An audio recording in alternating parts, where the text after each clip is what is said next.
What's up, everybody? Welcome back to the Reality Kingdom, where we put the real in reality or whatever, period. I'm your host, Pharaoh. We are joined by the wonderful Royal Court, baby. How y'all doing? I'm doing good. Yes, baby. Ciao. Happy to Let's be here. let's hop into it right now. This was the Traitors UK finale. We got a lot of stuff to talk about, but I want to immediately ask, how did y'all feel about the finale? I loved it. I was glad. I said the last pod, I said the only satisfactory ending is a Traitors ending, with like Traitors winning at the end. Yeah. I didn't think Rachel was going to make it. I really didn't. I thought it was, if anything, it was going to be Steven making it by luck and sheer stupidity on everyone else. But I'm happy with the ending that we got. I think it was a great, like, nerve-wracking finale. I didn't know what was going to happen.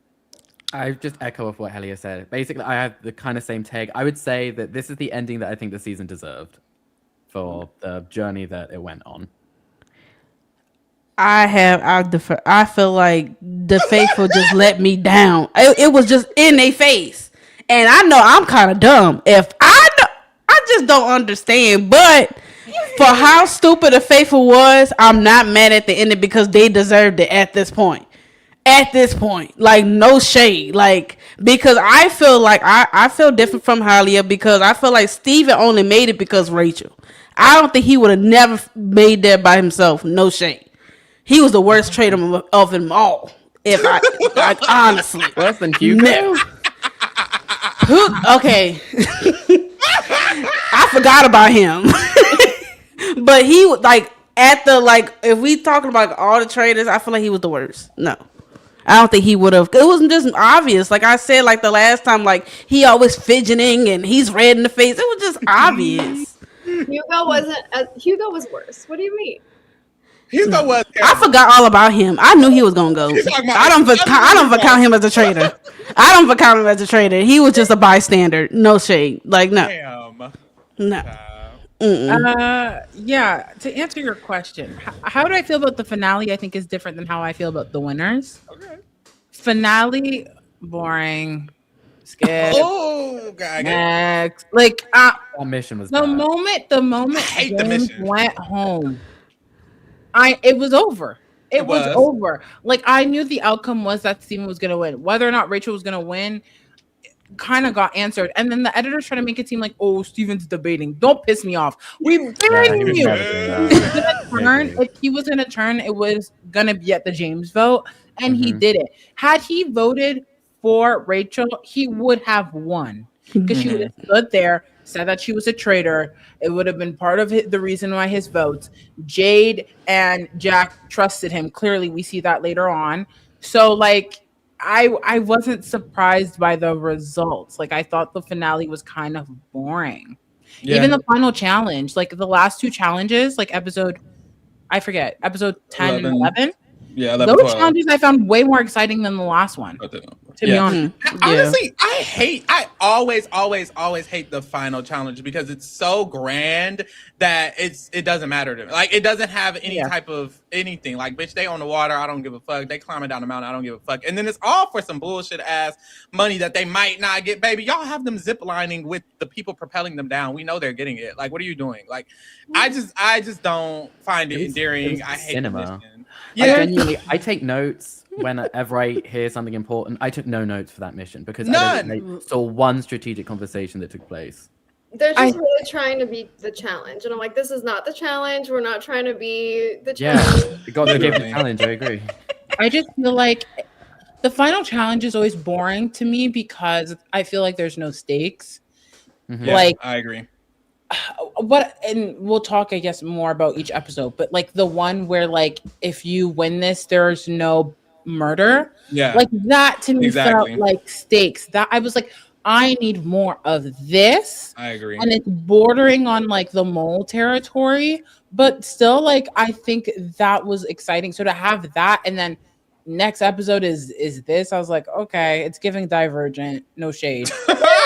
Well, the Hunger Not Games- that virgin. Child, I just Next. didn't. I couldn't do it, and I did love the last 3 episodes as a whole because I feel like it told this like last ending of the story. We really saw a full story play out, in my opinion, of Rachel, of Steven a little bit. So I really did enjoy it. When it comes to the winners, we can talk about it too. I think I predicted on either the second drop or the first drop. I said, "What if this is the season where 2 traitors win?" Girl, we got the season where 2 traitors won. I kind of got the Faithfuls are that bad. But I genuinely think the Faithfuls were that bad. And even then, that's what I was saying. I was like, it doesn't feel like a faithful. I can pinpoint a faithful who would win the season based on the editing, based on the way the season was going. It just didn't feel that way. So I did feel like it had to be Rachel or Steven. And at that point, I was like, it's probably both. I felt like the way they told the story of Rachel and Steven was really good. And personally, I saw some people saying Rachel ate it up the first half, Steven ate it up the second half. Full disagree. For me, Rachel ate it up. Who said that? Girl, get him! I've been seeing all over Twitter and all of this other shit. Yeah, Steven is the reason they made. Absolutely not. The only reason Rachel won is because Rachel, first of all, she's manipulated Steven. She's manipulated Steven. I disagree with that. I disagree. Steven, I think Steven carried Rachel. The only reason Steven kept her in the game is because she ate him up to make him keep her in the game. That's true. Period. Robot. He had no reason. He had no reason other than her making him feel safe, which she shouldn't, because she wouldn't have done the same for him.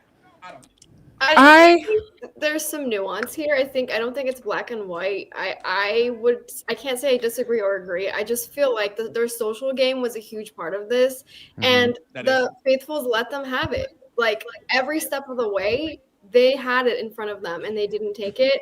And we'll talk about it, like Jack flipping his vote. Like, what was that? And like Jade flipping her vote. And like what? And they're just too wishy-washy, and they're not like. I mean, I don't know. It's hard because, like, I don't play the game. I don't know. But in there, it seems like this group of faithful is just really sad, and they just really couldn't get it together. Here's why I disagree. I honestly felt like. Oh, go ahead, Josie. Go ahead. The reason I disagree is because while I do think that Rachel does all of the heavy lifting early on, 100%, like you can't take away any of that from Queen. The reason I disagree is because she kind of says it in the round table, but she goes, if I was a traitor, I wouldn't have killed all my allies. She put herself in a position where she had to rely on Steven. And that's why I can't give her and say she did all that. If Steven wanted to turn, she would have been done for, right? So I think it's a partnership. Yes. Do I think Rachel does a lot of the work for the Traitors? Absolutely. But she does not win without Steven in that end game. That setup was horrible. And like, I'm glad that Steven and Rachel are team players, but I'm sitting in my bed and I'm saying it's a individual game. I don't give a fuck. Traitor, faithful, it's an individual game, mama. I came in here by myself. So if I had the choice, maybe this makes me a bad person. I want it all. I got debts to pay, things to do, whatever, vacations to travel. Like I'm, so like I don't know. I can't give it all to Rachel, but she does do a lot of the work.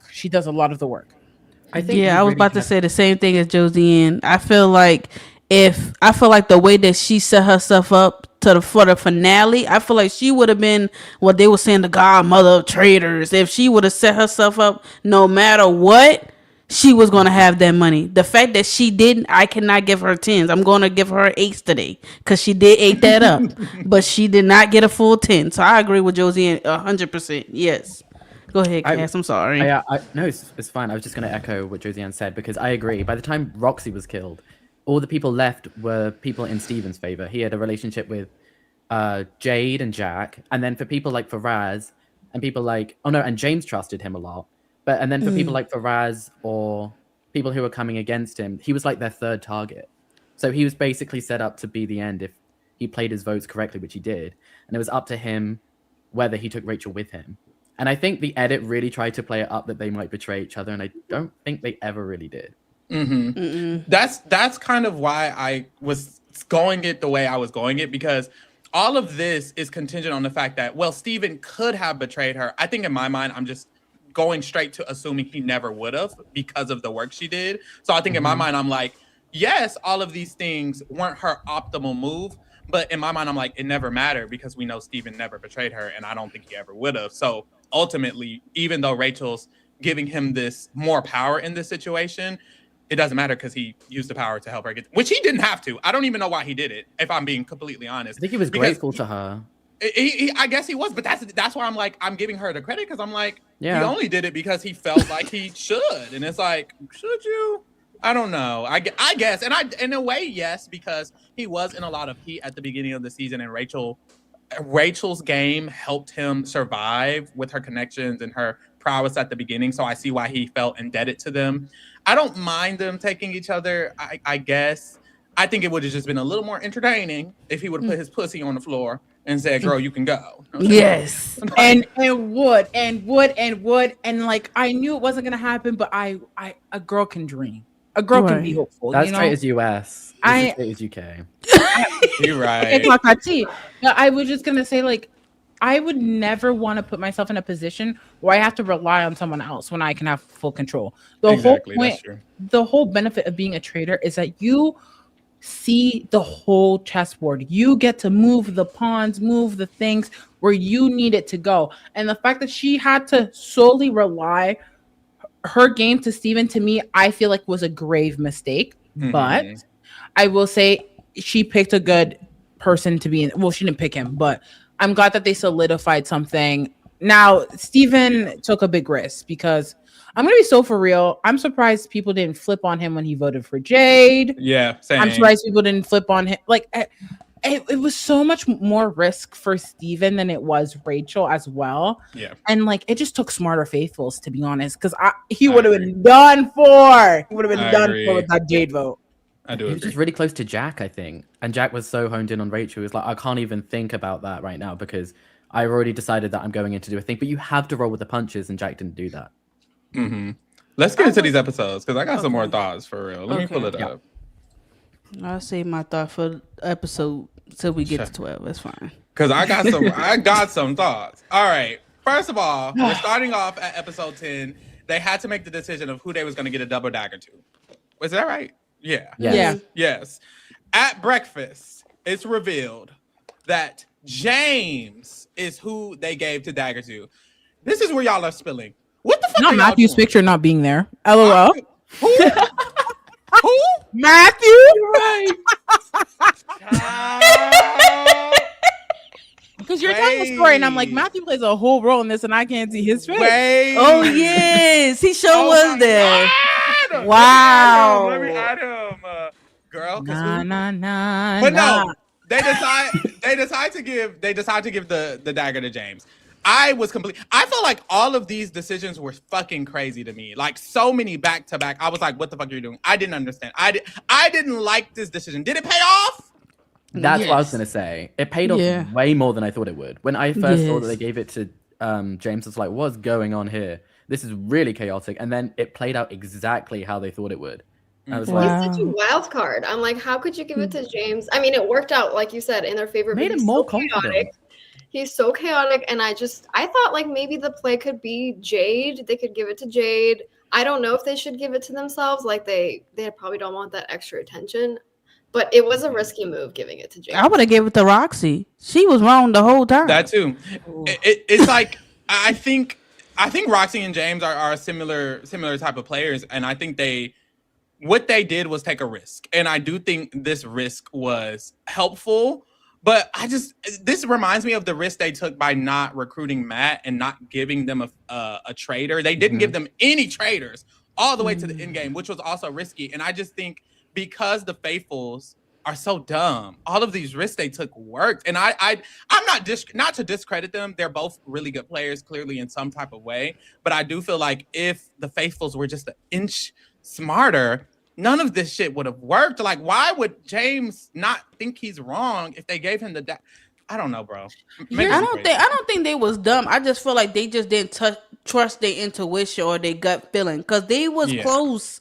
They was close, and it was just like, just stay with your gut. That's why I respect Jack, because he was like, I'm not folding. I think it's Rachel. Da da da da. I was like, okay, okay. I might say track.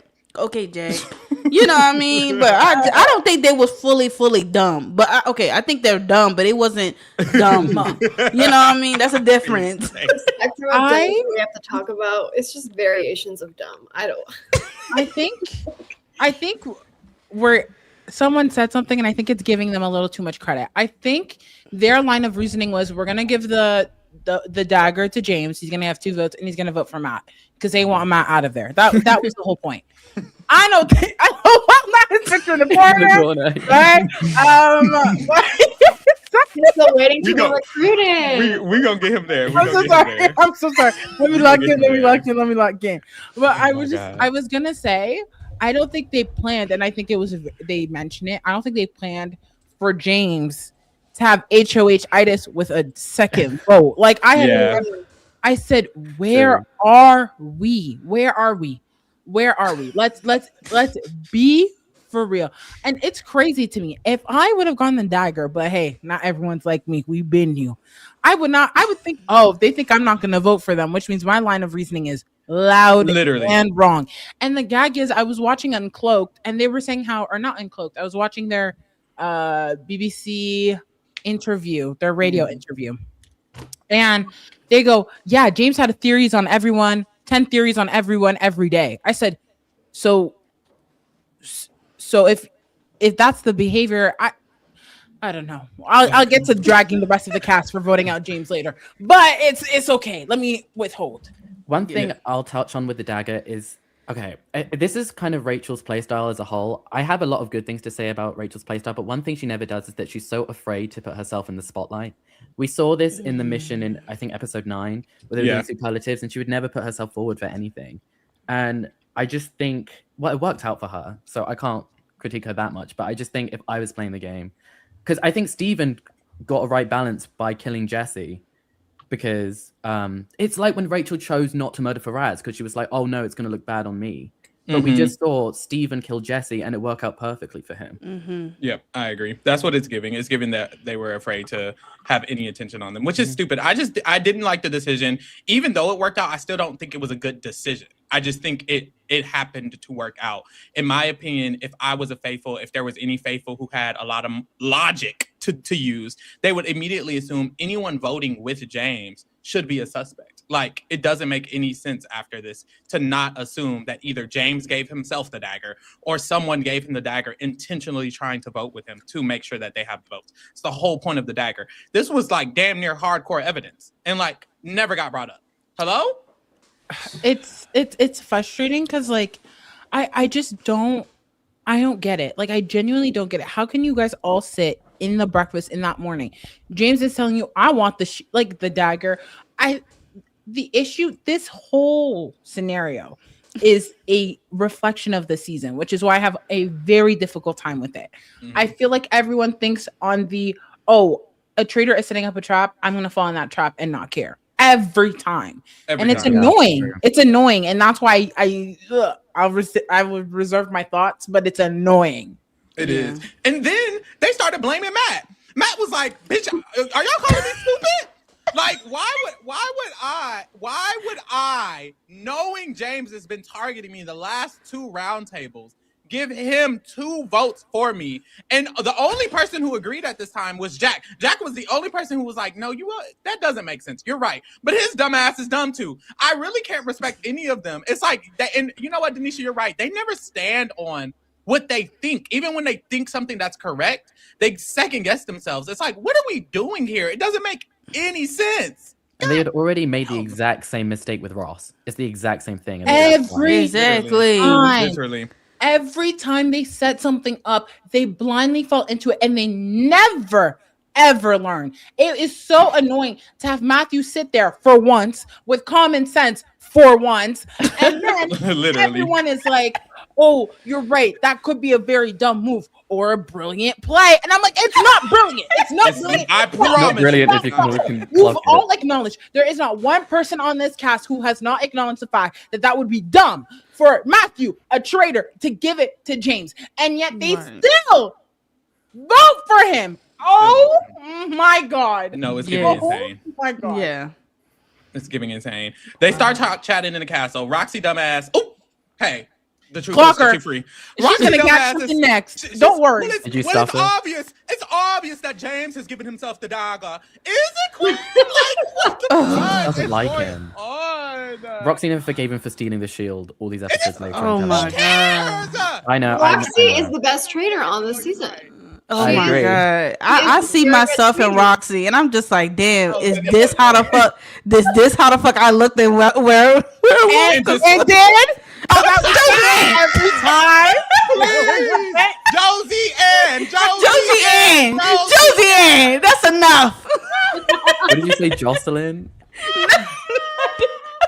I call her everything else. Wanting to vote for me as a faithful, crazy. Watch me. Watch God. me if you haven't. Whole time, as Roxy's doing this, Steven and Rachel are, of course, pushing the idea that it's Matt, specifically to James. They're specifically pushing to James that, well, I mean, it probably is Matt who gave you the dagger, da, da, da, da, da. And it's like no alarm bells are ringing. Nothing is happening in that head. Matt is the only one who is saying that he's suspecting Steven, but he doesn't want to tell anyone because he's like, well, if I say that, everyone's just going to vote for me because Steven's going to be believed instead of me, which I do think is true. I honestly do I think agree. if he would have brought up Yeah. Steven, his ass would have definitely went home, but he went home anyways. He might Matthew's as well. social game just sucks at this point. Yeah. He just Yeah. went That's for true. Jade way too harsh, and I don't think the cast would have wanted to go on to Steven when they can get out Matthew instead, to be honest.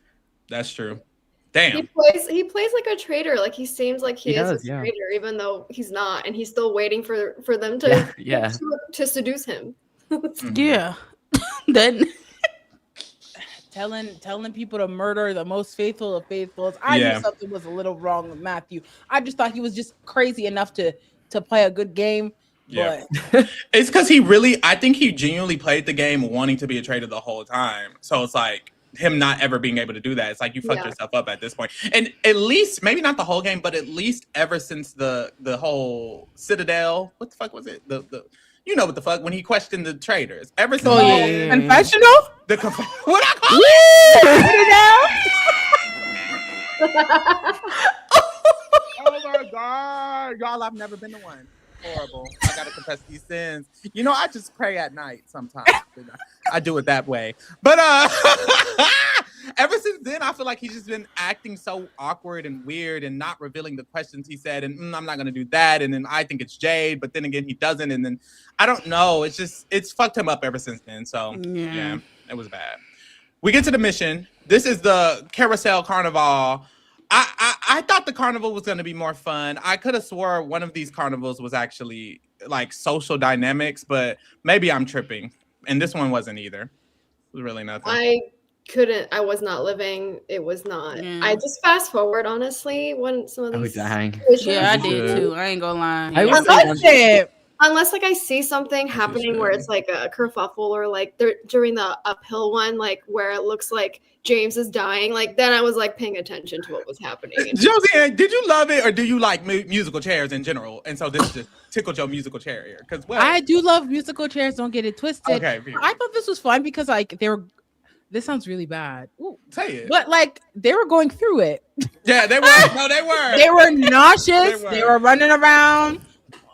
Blah blah blah. And I thought what was interesting here, my favorite part of this actually, is the money component and how much money. Is it better to get a shield or better to get more money? Yeah. And I thought that was an interesting dynamic because like you could tear open a bear and see 200, but you're like, that's not enough, right? So there's an element of greed, which I thought was interesting. And at the end, when we get Jack versus Jade, and Jade having 2K, I was like, oh, like this was an interesting dynamic and facet of the game that I enjoyed. I think a lot of the other challenges are boring. There's not really any complications. There's not a battle of, okay, shield versus greed, or my safety versus everyone's safety, or how can we clock the traitors. Like this is one of the only games where there is, I think, a component that could be analyzed and can have the bigger conversations. Yeah.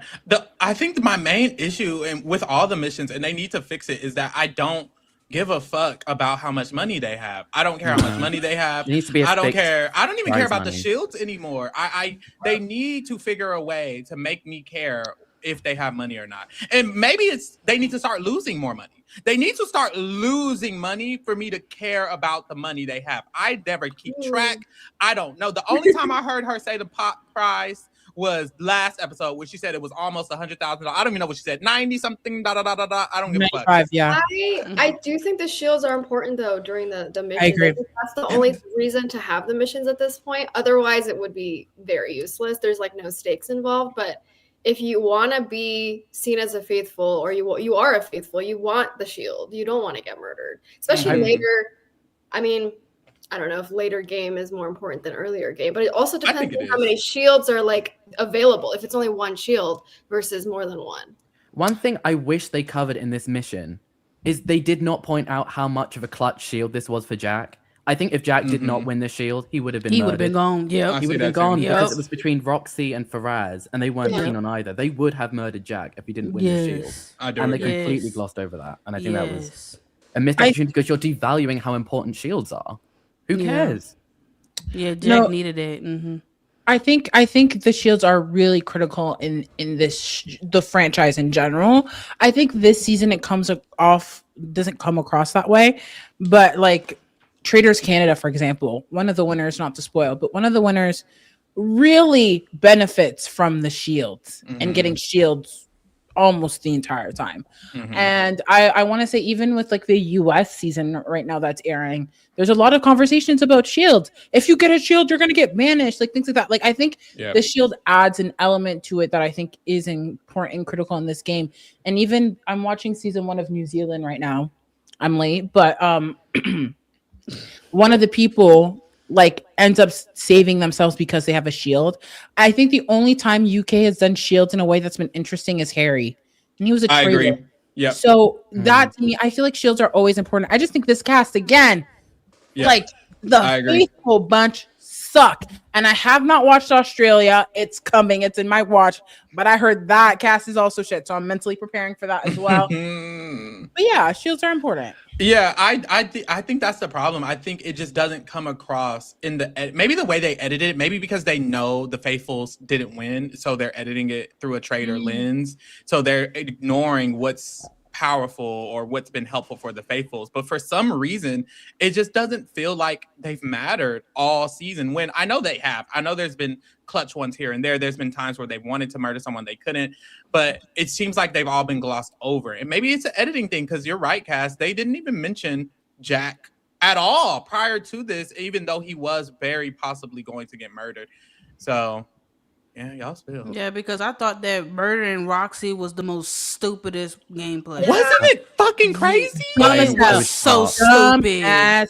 Okay, I'm glad I'm not the only one. Like, no. She was I was happy, both of but them. it was dumb. She was obsessed with literally both of them. Y'all We'll are get crazy. there, but Rachel, somehow- there was no reason Rachel should have gone to the chances boxes. Roxy would have been a vote for Rachel to stay, and she would have not had to risk it. I agree. Exactly. I agree. Exactly. And girl, we get there. We'll get there. Yeah. Well, I'm sorry. I thought You good? Period. No, because we needed to eat them. We needed to eat them up now. We'll need to eat them up later. We'll eat them up again, because this was some foolery. yeah. So we're headed back to the house, and in the car, Faraz is like, well, is giving it Steven. He starts clocking tea. Faraz has been clocking tea. I know that's Josiane, man. Faraz is clocking tea, though. He is, because in this car, it's Matt, it's Faraz, it's Roxy. And Matt also thinks it's Steven and Rachel. So this whole car, except Roxy, dumbass, I'm sorry, are clocking Steven and Rachel. Faraz and Matt both are. So it's giving like, wait, we're getting scared. Are they finna get clocked? Are they finna go home? Like, this was the one moment I felt a little fear for them. No shade. Or I started to fear it. Yeah, I was like, I mean, I knew Faraz was onto something. He did wake up a lot during this episode, at least in the edit, where we see that he's actually putting pieces together, and he's trying to play. He's very like game oriented. He's not letting emotions get in his, like, I can't fault him for like how he's playing that game. I feel like I would probably do a similar thing where I would just try to lay low for the beginning, but you can't do that forever. And he is the youngest cast member, so that is also a part of this. It's interesting that Rachel is at this point the oldest person on the cast. Yep. So that kind of also plays into like what happens later, and I feel like how she can kind of influence maybe how he starts to think. But he is clocking, and he's doing it like he's his confessionals. I'm like, oh my gosh, Faraz, like let's go. Like He really was the last hope. I thought he would really get to the end in the final and hopefully win, but yeah, I wish that was he never would have did a rooted for him. final 2 with Jack. That's what I was hoping. I was like, can we Well, please he do some tried. alliance? Yeah, He did? He did He try. did. Faraz praise shall happen from me. Y'all would not hear it last time I was there. Y'all weren't living for the Faraz praise. I was there. Faraz had been clocking, and he does mention it later on. We'll get there. But he clocks it really early on Steven with the cages. If there was one other person talking about the cages and the Jessie theory, which we've been praising her this entire time, it was him. It was him. So he'd been clocking. It's just that his edit, I saw through the edit. I saw through Period. it. I knew he was there. And that's why I'm telling you right now, Faraz praise will be coming from here. I don't care about the results. He deserves some praise, and you'll get it results. But no, he did do good. good. He did. Wait, he did try to do an alliance? I didn't see that. He tried. He goes to Jack and he says, I think we need to do a final 2. Yep, he did. And then Jack, I'm gonna skip through. Jack. Oh my God. I'm waiting. Yep. We gonna get there. Outplayed by Rachel. Because no, Jack, it's Jack's fault. I genuinely think it's Jack's fault. Faraz, I blame him. I blame him. We get back to the castle. Roxy, and oh my God. Once again, I'm kind of glad she got murdered, but shit. She goes up to Rachel because she's been cahooved by the car she was in. That what they're thinking it's Rachel. You know the word. Cahooved. That's so not a word, but I just couldn't think of a word. Damn. Behooved is a word. Behooved. Commiserating. You said commiserating. No, too soon. She's been commiserated by the car she was in. So she goes to Rachel and she's like, Rachel, I just have to ask. You know, I trust you, but I just have to ask. I just do. I have to ask. I have no choice. I have to ask. Is it you? And Rachel was like, girl, am I the traitor? She was like, yes, I have to. You know I do. Rachel says no. Roxy says, oh, I knew it. Yes. Girl. She can't tell you, dummy. The fuck? Like, she literally can't. She just needed the reassurance. Oh my God. And not same thing with Steven, privacy. It was in front of 4 other people.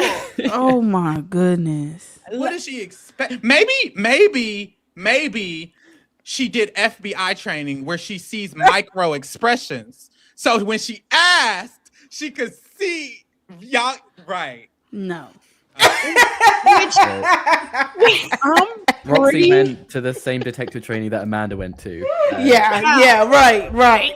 I'm pretty sure that is in the rule book that you literally cannot admit to being a traitor until you stand in the circle. It's literally in the rules. This is the rule book I think all of the cast members got access to.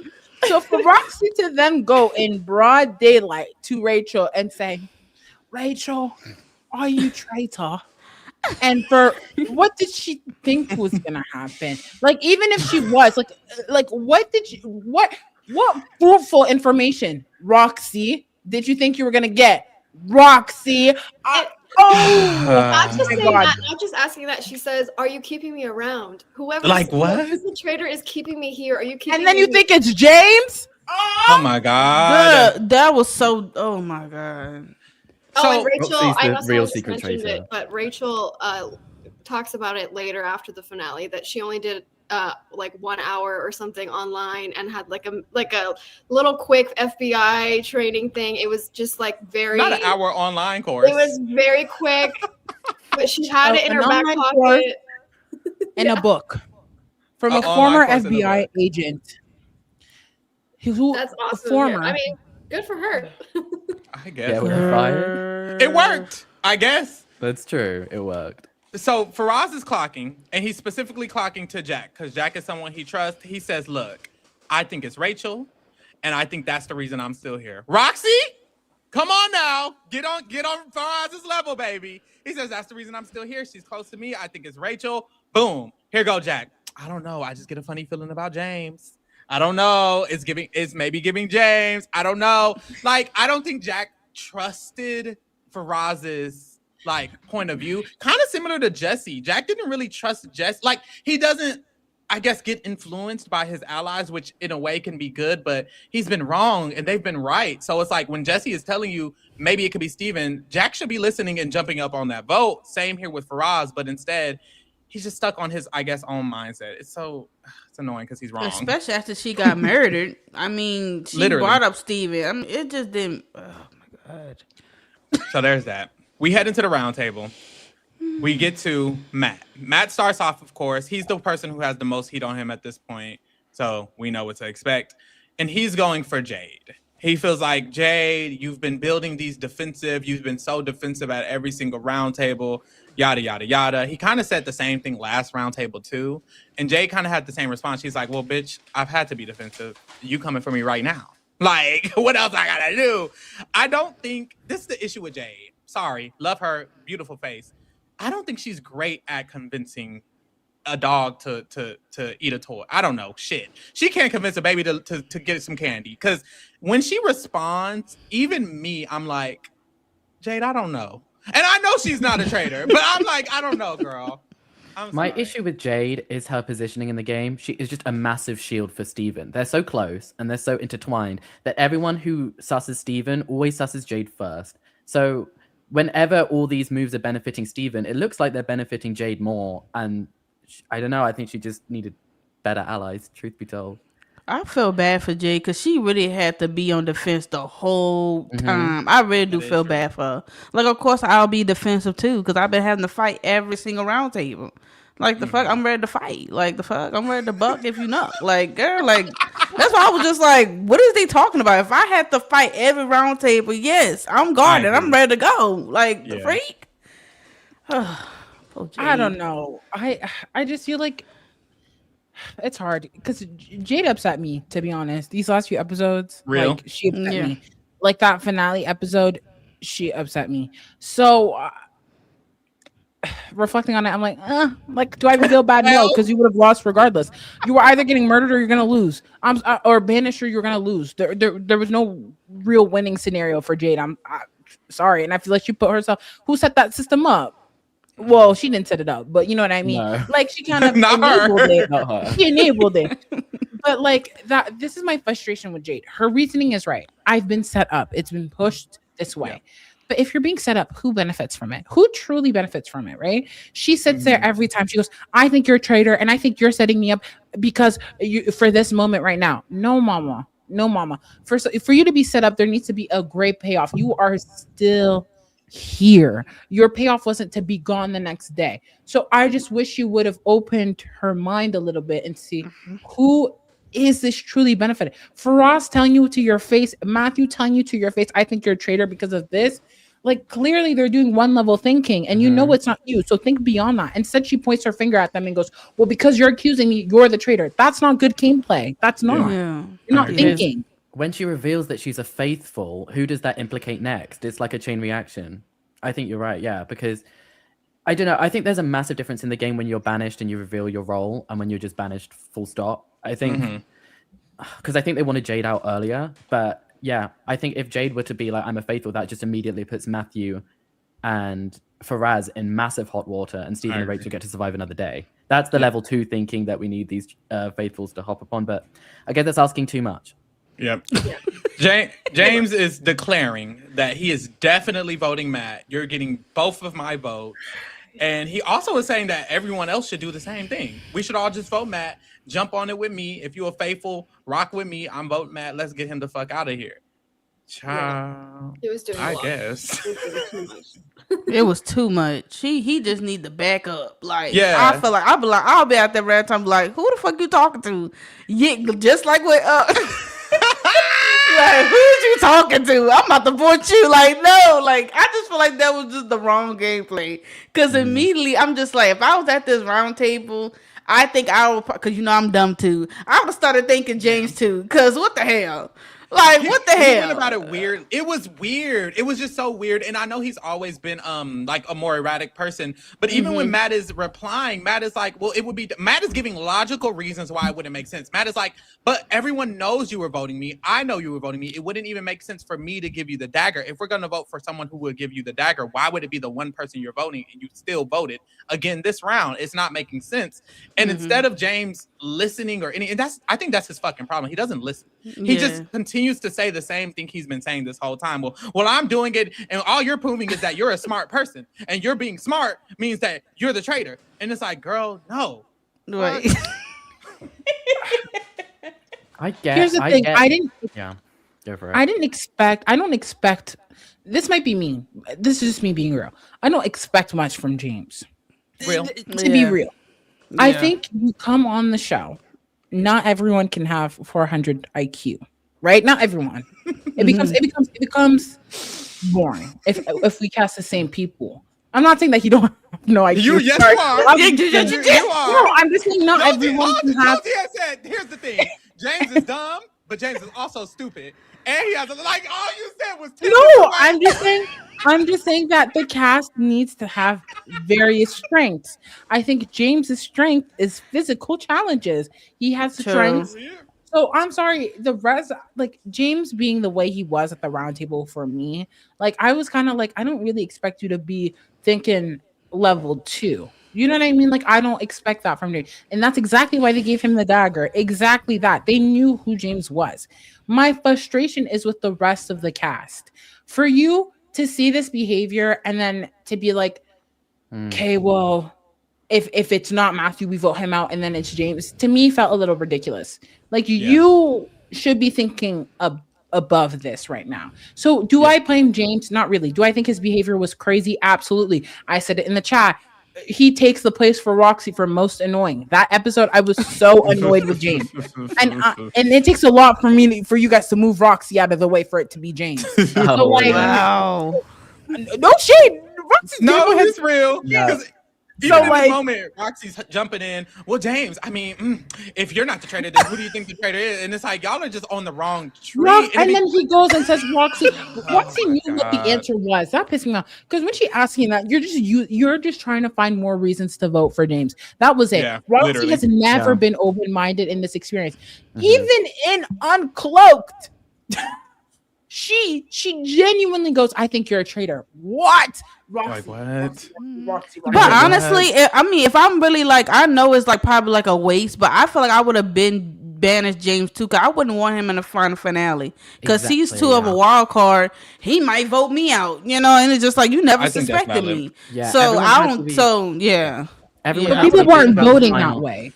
Yeah, sorry, I know, but it made sense. It worked out, you know. But if I was, you know, level 2, you know, if I would get there. Maybe a 1.5. A 1.5. I would have got James out too. You know, no. Yeah, exactly. Because there's just too much. Echo what Denisha said. For people like Matthew or Faraz, I understand them not thinking James is a traitor, but as a faithful, they need to get him out because he's never going to want to stand with them in the finale, and they're never going to be able to win with him. However, suspecting James to be a traitor for me is ludicrous because the Shield situation proved how terrible a liar he is. Yeah, I agree. They never clocked that. He's a terrible liar. Think James is some mastermind and was lying bad on purpose. Are you really thinking that? That's the thing. If James is a traitor, he has to be very extremely intelligent, so smart that he's changing his entire personality to seem this aloof. And that is just ridiculous to think that someone would be able to do all of that for this long and consistently stay that way. Like they were going all the way around Steven and Rachel to land back on James. Like, come on now. I need y'all to really think.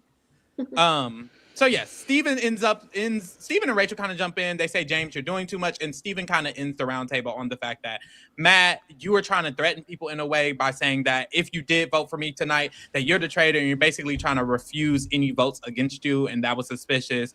And then we leave off with the vote where half of the cast is voting for James. Well, Jade, Roxy, and Matt vote James.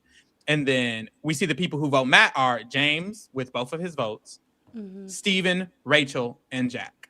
My thing is, when Matt gets up there, says he's faithful, clearly James was given the dagger by the Traitors so they could jump on the vote. If that's the case, who voted Matt? Exactly. Damn, is it not that simple? And then, honestly, I was mad at Steven and Rachel because I'm like, strike number 2. 1, Right. you're stupid for making it so obvious and giving James a dagger. 2, why would both of you vote for him? Y'all could have just threw a random hinky vote. They both voted for Matt. I immediately thought they're caught. It's over. Both of y'all voted for Matt. Girl, was I wrong? Like what? Nope, they're still fine. That is just crazy. Matthew's What? right as well. Like mathematically, the votes for me are only there if traitors jump in on me. Exactly. And then he was revealed No a one listens. faithful. It's almost as if when Matthew got up there, they heard him still say traitor because they acted like I don't think they had any urgency in the fact that they haven't caught a traitor since fucking Fiona. 1. And then wait, is that true? Yeah, Yeah. that's true. Yeah. Damn! Like they haven't caught a Episode traitor since Fiona. And it was traitor on traitor. It wasn't even. Exactly. It wasn't even them. And then we get all the way here. You still haven't caught a traitor. Matthew got up there and said faithful, and you're not even concerned about who voted him out. And the setup from the dagger, I really feel like they heard Matthew say traitor. They didn't even hear him say faithful. You couldn't have Not heard Roxy. You couldn't, except her. You couldn't have heard Matthew say faithful and not act with utter urgency after that. My heart would have dropped out of my asshole if Matthew was a faithful at this moment. Like, my God, I'm gonna lose. I lost the game. Right. Fuck. God. Because after that, they really did lost the game. The only hope was Jack and Fires, but Fires didn't. He just didn't. He just damn. I didn't Damn. say There he goes. Literally, damn. Maybe Faraz. I think my frustration with this result, right? It's like immediately when he reveals that he's faithful, Roxy's like, James. Like, what? And it upset me so much. I got so irritated watching Roxy. The You're body real, though. isn't even cold yet. Can Like, we please. wait? Can we wait? Can we have a little bit of decorum? And James Never. already feels bad. James already feels bad. Like, Yeah. do you see? And this is again my issue with this cast. There's so many issues. But in that moment, why would a traitor go out of their way to make a whole mess at the round table? Like, come on. To be loud and wrong on purpose. Why? The fact that everyone was like, well, it's James now. What? And That then makes no started sense. crying Because afterwards. Rachel said no, she's not a traitor. Girl, And she you're right. said that. And then James starts crying. And Roxy is literally hugging him and stuff. I'm thinking, oh, finally. Right. This might be the one time that we get some light. And boy, was I wrong. Girl. Wow. Girl. Even in the afterlife. And She's I consistent. thought it was gonna work because James was crying so hard, and like you're saying, it makes no sense for a traitor to have done all of that, go so hard, be so wrong, and then to cry about. Like, it would take so much conscious thought. It would take so much conscious thought for it. It would be a super genius, an evil genius. I thought it was gonna shift, but everyone's still on it. It's like, what's happening? Except for Ross. For Ross is the only one because he's telling people, he's like, honestly, I think one of them is Steven or Jade, and the other is Rachel. He's clocking T, and then he tells her to her face. Rachel's in the room, and he says, well, the truth is, it's Steven and it's you. So what's T? Like, he put it on the floor, and I thought he was gonna keep it on the floor. That's the problem. I think he did. I don't think he kept it on the floor. He started raising it up. We'll get there. Yeah, he We'll get started there. picking it up. He did pick it up, but it's okay because in this moment he was eating it real bad. He had both of them clocked. The Literally. spirit of Harriet came through. Yeah. Hallelujah. Hallelujah. I was, you guys, I wish there was a camera in my room. When I tell you, I jumped out of my bed with joy. Yes. I know, you guys, I'm not even kidding. What happened was he said that, and I went, I know that's fucking right. I stood up, stood back down, and I smacked my bed, but my phone was there, so I injured myself. Please. And then he really ate because in my mind I'm like, And call me crazy. Maybe I'm the dumbass traitor. But in my mind, I was like, well, he gotta die. Like, if I was Rachel, Yes. he's getting the Yes. fuck killed. Yes. But He Faraz told is smart everyone. because he's like, I'm gonna tell her, and he didn't get killed. And I think a part of him was like, if I just go around saying it, they can't kill me. Yeah. They could, but the way Rachel specifically wouldn't kill him. So I kind of thought it was a confirmation, if anything, that he did die when he told her to her face. So when they get to the turret, she's scared of the spotlight. but it's like it makes. But Steven did it. Steven literally did exactly. it. It makes no sense that they didn't kill Faraz. I don't know what is she thinking? They had to have. That was like, I was like, if I was like, there's no way they're killing anyone but Faraz at this point. Everyone has heard it, but then at the same time, they could just pin it on Jade because Jade was in the room when Faraz walked up and said, I think it's Rachel. Yes. Everybody was there. You could have just said it could have been literally anyone but Rachel. And Rachel has this whole she's literally built this story for herself that she's this FBI investigator and Amanda was on my side and Amanda.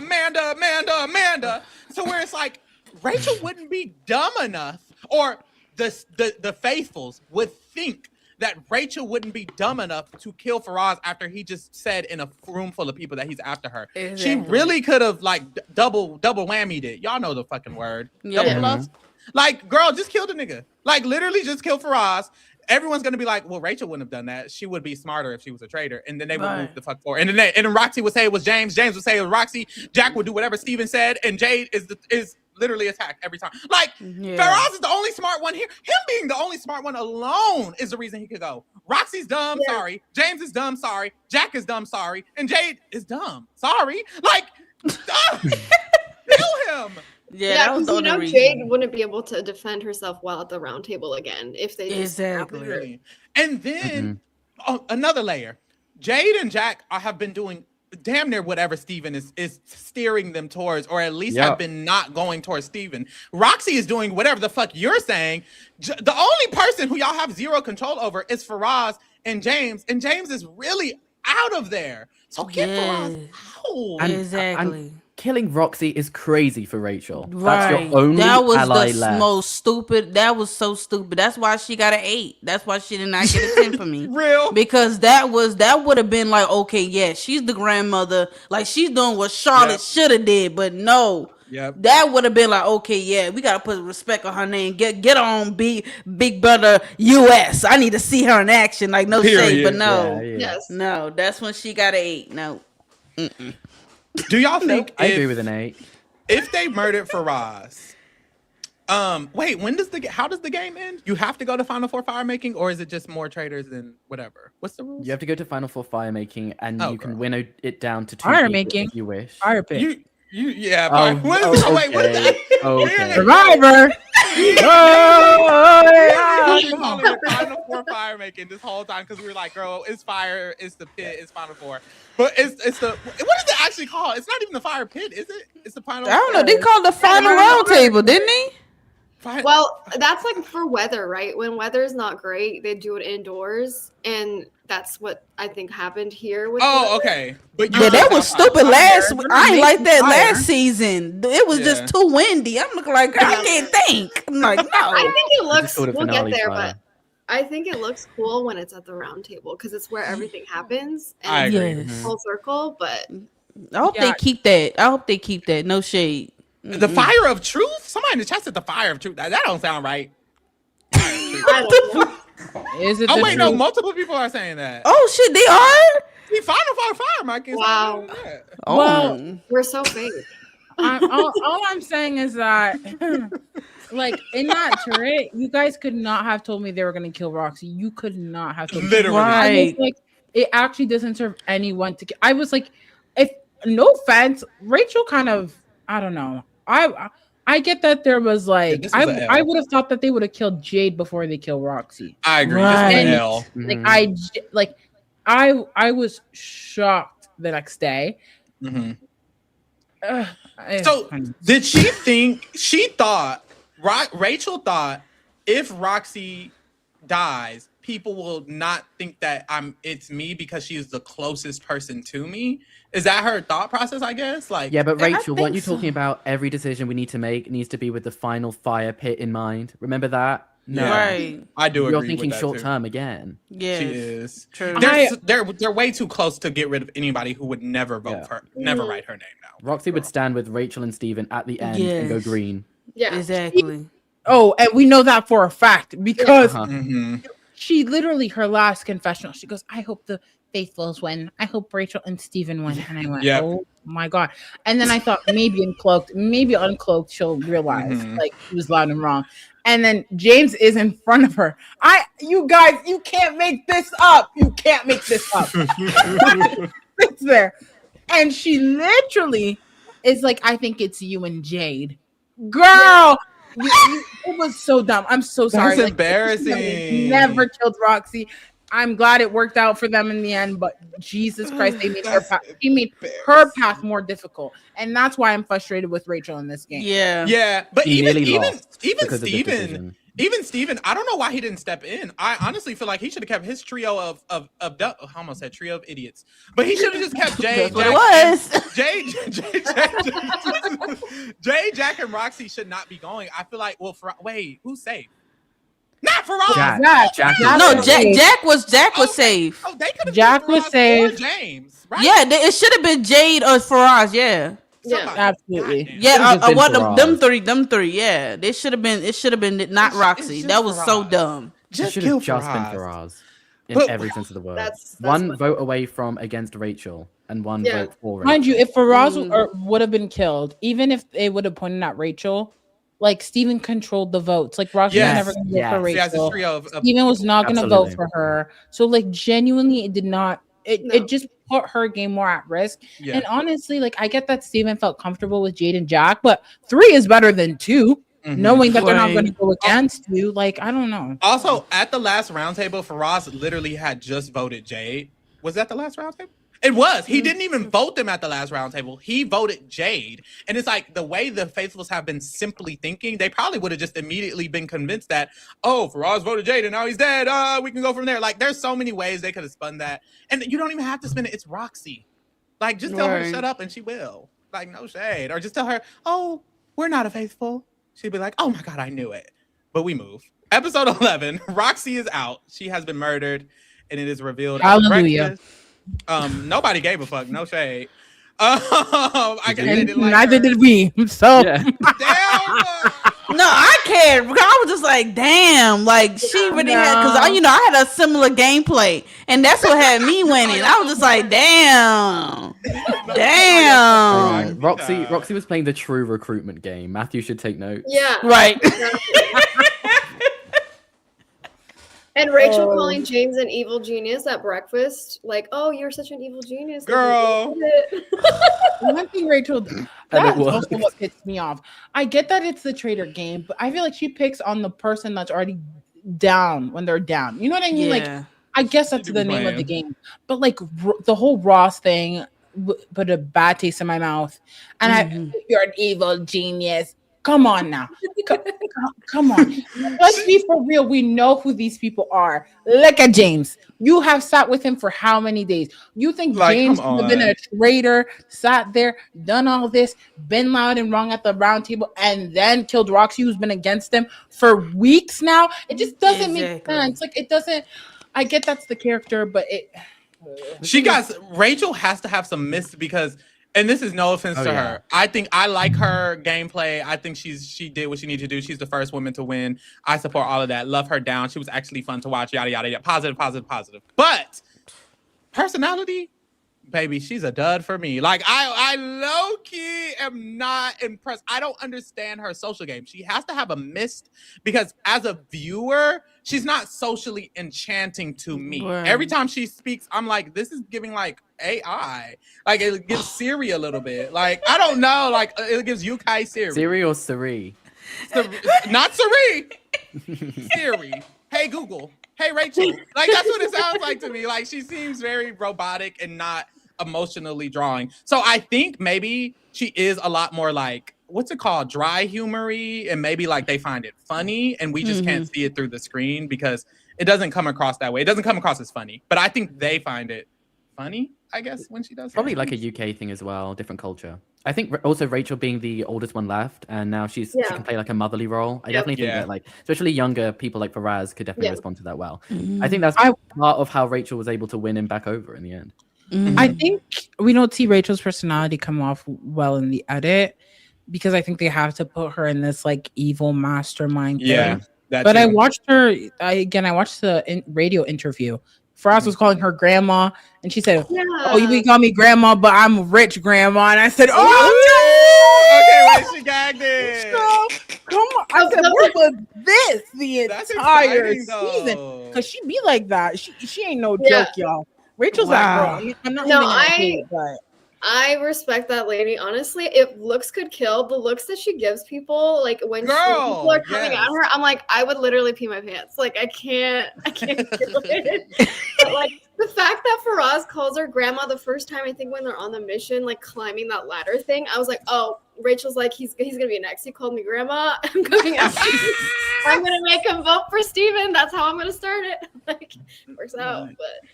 That's She's crazy. she played the game in her own way. In her own way, she did. as frustrating as she was, like calling James an evil genius, I can't even be mad at her because it's the rest of this cast. Yeah. Yeah, Everyone that's here, it's a democracy, mama. Everyone gets a vote. And honestly. these people, we'll get there. No, you spilling. The chat was a little scarce because there's only 6 of them left in the castle. But there's a general consensus that James is either the world's best traitor or the world's worst faithful.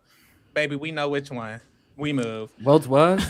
Well, now that Roxy's gone, maybe. Yeah, he's officially got the title. And Faraz is the only one who's saying anything smart. He's still pushing Steven and Rachel to people.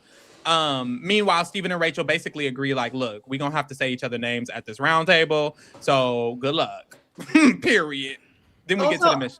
I'm so sorry to interrupt you, Claudia. Go ahead. Like throwing out there that Judy and Roxy. Oh yeah. Oh, no one knew. Why do we Really? care? Are you sure? Like, Why do we care? And it just, you know what? That moment actually highlights how dumb Jack is. No shade. Damn. Because why she go there and say, oh, yeah, Judy was telling us how she works in foster care and how she's fostered and da. And then everyone's been talking about how Roxy's adopted. They had that whole conversation. And he's like, I can't believe we missed that. That is the synopsis of Jack's game this entire season. Thank you for that moment, Claudia, because it was foreshadowing. Yeah. I mean, honestly, it also showed how like these relationships didn't matter at all. Like, what was the point of having duos in this castle? I mean, even more pointless was Ross and Ellie, but like it really was just like we're just having it there for like their reactions of shock, and then we're just moving on. Did you hear Ross saying Uncloaked that he was like, damn, I'm surprised that Jesse did all the heavy lifting trying to save me. I expected Ellie to step in a little bit. Yeah. No shade. I didn't even expect that. It didn't do anything. It should have at least been one of them. Should have been a traitor. There was 4. There was 3 traitors. A secret traitor. One of the people with the family connection probably should have been a traitor, but they weren't. I don't know why they didn't do that. That's weird. I think they've done that before. Maybe it's because they do it all the time. Yeah. I think it's tired. Stop casting people who are related. You know what? I'm gonna say it. You've done it way too many times now, so it's become boring. It's become stale, and everyone expects it now. Everyone came into this exactly. Thinking, oh, there's gonna be family members. There's gonna be family members, and then you put a freaking family tree in the middle of the room. Literally a family tree. Like who you got again? It brings nothing to the game. It would have been interesting if everyone had family members. Oh yeah, I would love that. You're picking 2 people and then you randomly cast some chick that knows Ross, and then it's like technically 3 thruple, and it's just weird, and it's lazy, and it's just cut it out. Enough. No more. Child. So the mission. This was a good mission though. This was cute. Well, I liked the stakes that they added because this is the one where they had to climb up a motherfucking mountain or a hill or whatever and collect gold plate, whatever. And if these gold bars fill up the shield by the end of the challenge, then there will not be a murder. The last murder will be canceled. So, there's this debacle that the traitors could try to prevent it from happening. And if they do, then they can still murder. If not, then they won't be able to murder or whatever. I think they did this too late in the game, if I'm being honest, because I think by this point, Rachel and Steven, baby, it's 6 of us. Like, they're not going to take the bait, and they didn't take the bait, which is why I think maybe they should have had this middle of the season, With the fake timer, you guys really believe that they were going to let them not? Like, they were never going to have this. It was always going to be this ending of you're not going to have a murder. They needed this mission with Fiona still there, because remember her trying to stack up those skulls to save Reese in the cage? She was taking her sweet time. She was. They should have saved it for then. Yeah. But imagine Fiona running up that hill. No, she wouldn't. She'd leisurely walk and not give a shit about it. Yeah. Okay, here's the thing. I feel like they kind of did something similar with the shields. Or maybe the American twist is confusing me because that's more recent. The American version, but wasn't it if you get a shield then people, or no, it wasn't the same. It wasn't the same, so I'll take that back. But I agree that it was too last minute, but I still liked it.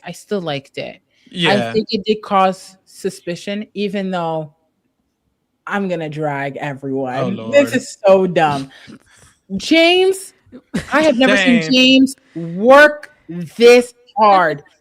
He is working like a hooker on Young Street. No, he is though. And for the whole point of this mission, you guys walk with me, right? Walk with me. Mm-hmm. Let's hold hands and walk with me for a second. We here. The whole point of this mission is if you cover all of this, there is no murder. Yes. So who does this benefit? Say it with me now. The faithful, right? Of course. And who is the most hardworking person in this challenge to ensure that there is no murder tonight? James. He's carrying 90% of the damn puking his guts out, running to get more gold. Okay, are we still holding hands? Are we still walking? Yeah. Mm-hmm. So how do we get the results that we get at the end of this episode? I don't know. I don't know. Like this is recent. It's the same day. I don't know. I don't get it. The only one to not vote James at that round table was Faraz. Damn. Like, and what's gaggy to me is at the end of it, like Jade's like, you have no reaction. What? He knew he was faithful. Anyways, I'm jumping ahead. But that challenge, I was like, I liked it for that reason. And yeah, Rachel's trying to push suspicion on James, even though again he's puking, he's running, he's doing this in the name of being faithful. Like, how do you guys have like that short term of a memory? Great challenge though. I enjoyed it. James was stressing me out, but at the end of the day, he did what needed to be done. So work. Yeah, I think in US they might, because they trying to shift things from the UK when they change it to the US version because the UK's filmed first. I think. I wonder if they'll do this earlier in the season, like maybe next episode they'll do something like this, and I think it'll be interesting to see how it plays out at a different spot. But I still did like it, honestly. I agree. It's good. I was just going to touch on the James thing again. So from Rachel's POV, if you're trying to frame James, that's great because Jade is an easier person to get out that you can do next episode very easily, as we saw. However, if your target is James, why kill Roxy? It just goes back to that, and I just get frustrated. That's a good question. I don't know what she's thinking. I don't understand it. It's weird how it plays out. Part of me hates that they actually both won because it makes it hard to really understand what these decisions are even coming. Like, what are we even doing? But because the faithful are worse. They are. I simply just think is that because we get back to the castle and Rachel starts doing this very consistently with Steven. She starts checking in with Steven even at the castle and kind of reminding him of the goal. So she's telling him, she's like, by the way, we need to go for James at the table. They agree they're going for James at the table. That's going to be the plan, even though they're going to question each other. At the end of the day, they need to vote James, and they lock that in. Steven talks to Jack, and he's, of course, throwing suspicion. He's like, well, it's either James or it's Rachel. So he's trying to make it seem like he's not in cahoots, of course. And Jade finally says something. It's a little bit smart. She says, "What if Rachel is the one that gave James the dagger, and she was doing it so she could vote out Matt? What if? Ooh, I wonder where this will lead. What if we get to the round table? Let's see if it works. Let's see if anything Let's see. happens. God damn. Well, almost. Nah. I will say though, should we talk about Rachel like constantly reassuring Steven here? Because Yeah. I think this is when Rachel realizes I killed Roxy, therefore the only way I'm getting to the finale is through my relationship with Steven. I agree. I need it to be as airtight as possible. And I think she did do a good job, but the edit will swear that Steven wanted to cut her at every conceivable opportunity. Did we buy that? I wish that he would have cut her. I wish I don't think he has the killer instinct to cut her. I genuinely was open to the edit being that way until after this roundtable. I agree. Okay. Because Yeah. I think it like this was a very feasible thing for him. He would have gotten a lot of karma points because this is the last roundtable where people can announce their identity, right? Mhm. So I believe the edit for like the fact that he was thinking about it. I believed it.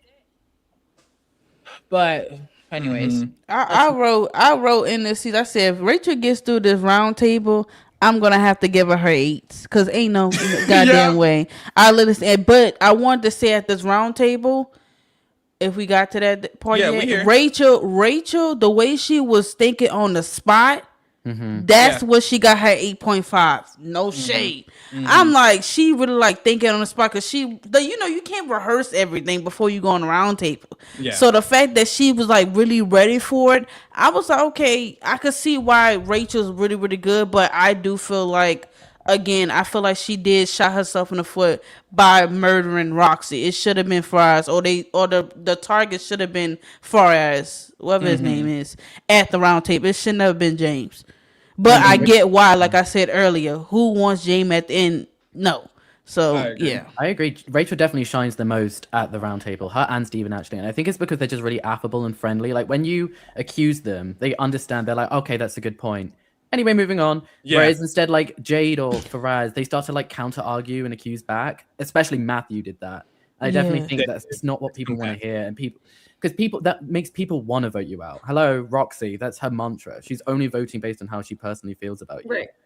So you need to be kind to people when they come at you, because because they'll want to keep you around to have a more pleasant time in the castle. Yeah, I wish that Steve would have planted more seeds before the round table as well. I wrote that down too. I wish that he would have planted more seeds because even if he didn't want to go and take James out. Wait, no, that was I'm skipping ahead. Sorry. Oh no, I'm really. skipping ahead. Sorry. At this round table though, of course, Rachel gets accused. Jack has some thoughts. He talks about the Harriet situation and that she wanted them to look at Matt, she wanted them to look at Roxy, but you're the only one left. So when he says that, he's kind of coming at her, and Rachel is like, well, look, that's fine. Harriet did do that, but Harriet was also wrong, you know? And you know what's fucking funny about Rachel?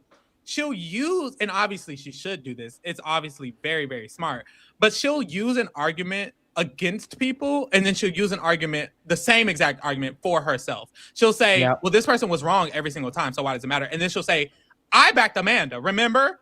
Even though Amanda was wrong every time. She has used the Amanda card from episode since she's been here. Amanda is probably one of the most mentioned people in this more episode. Than Jack. It's mentioned more than a lot of the people who were left. I think Ellie probably could have been replaced by the spirit of Amanda, and we still would have gotten the same gameplay. Honestly, it's crazy how they've allowed her to crutch on Amanda. Mind you, Amanda was not right. She was not right. Like the only person that you could mention, God bless her, Harriet. Harriet has the track record. Harriet has voted and has led the charge for 2 of the traitors who have gotten banished so far. So yeah, you could say she said 3 of you, and she was pushing Rachel the most. They're framing it as if she was like all of them are equal. It's one of those. No. She mentioned Rachel, and she said if it's Rachel and either these 2 other people. Right. So And I'm so mad that they never like tried to see if Harriet's theory was right. Like her banishment was her sacrifice was definitely in vain because it was just like what in the world. But I mean, what do you expect with this cast? I mean, they're 0.2 level. I think we probably give them too much credit. The more we talk, I don't think it's level 1. I think it's 0.5 because ain't no goddamn way. Yeah, I mean, Jack himself mentions he's like, I don't know why we didn't think about that after she's like Harriet did all of that. Like, why do we not go back to the table and think about what she said?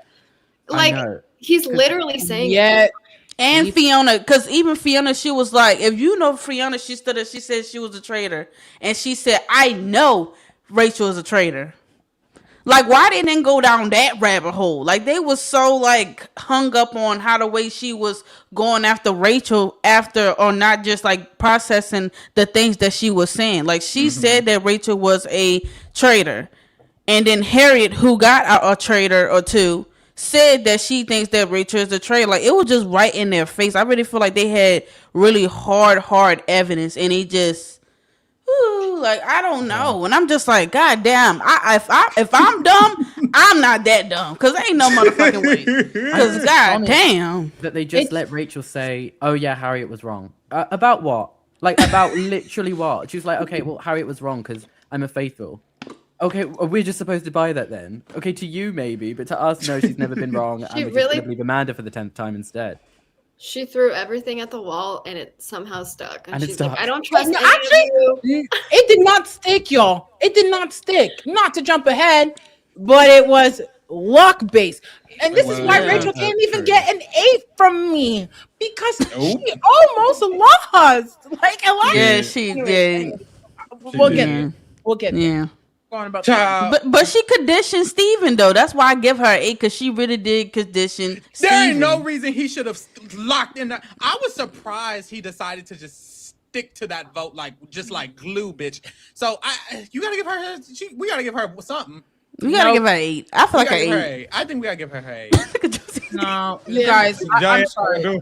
I'm sorry. What? So what you give her? One person when everyone around the table has a vote. That to me is very bad gameplay. I'm not saying Rachel is a bad traitor, but I think because of the outcome that we know to come.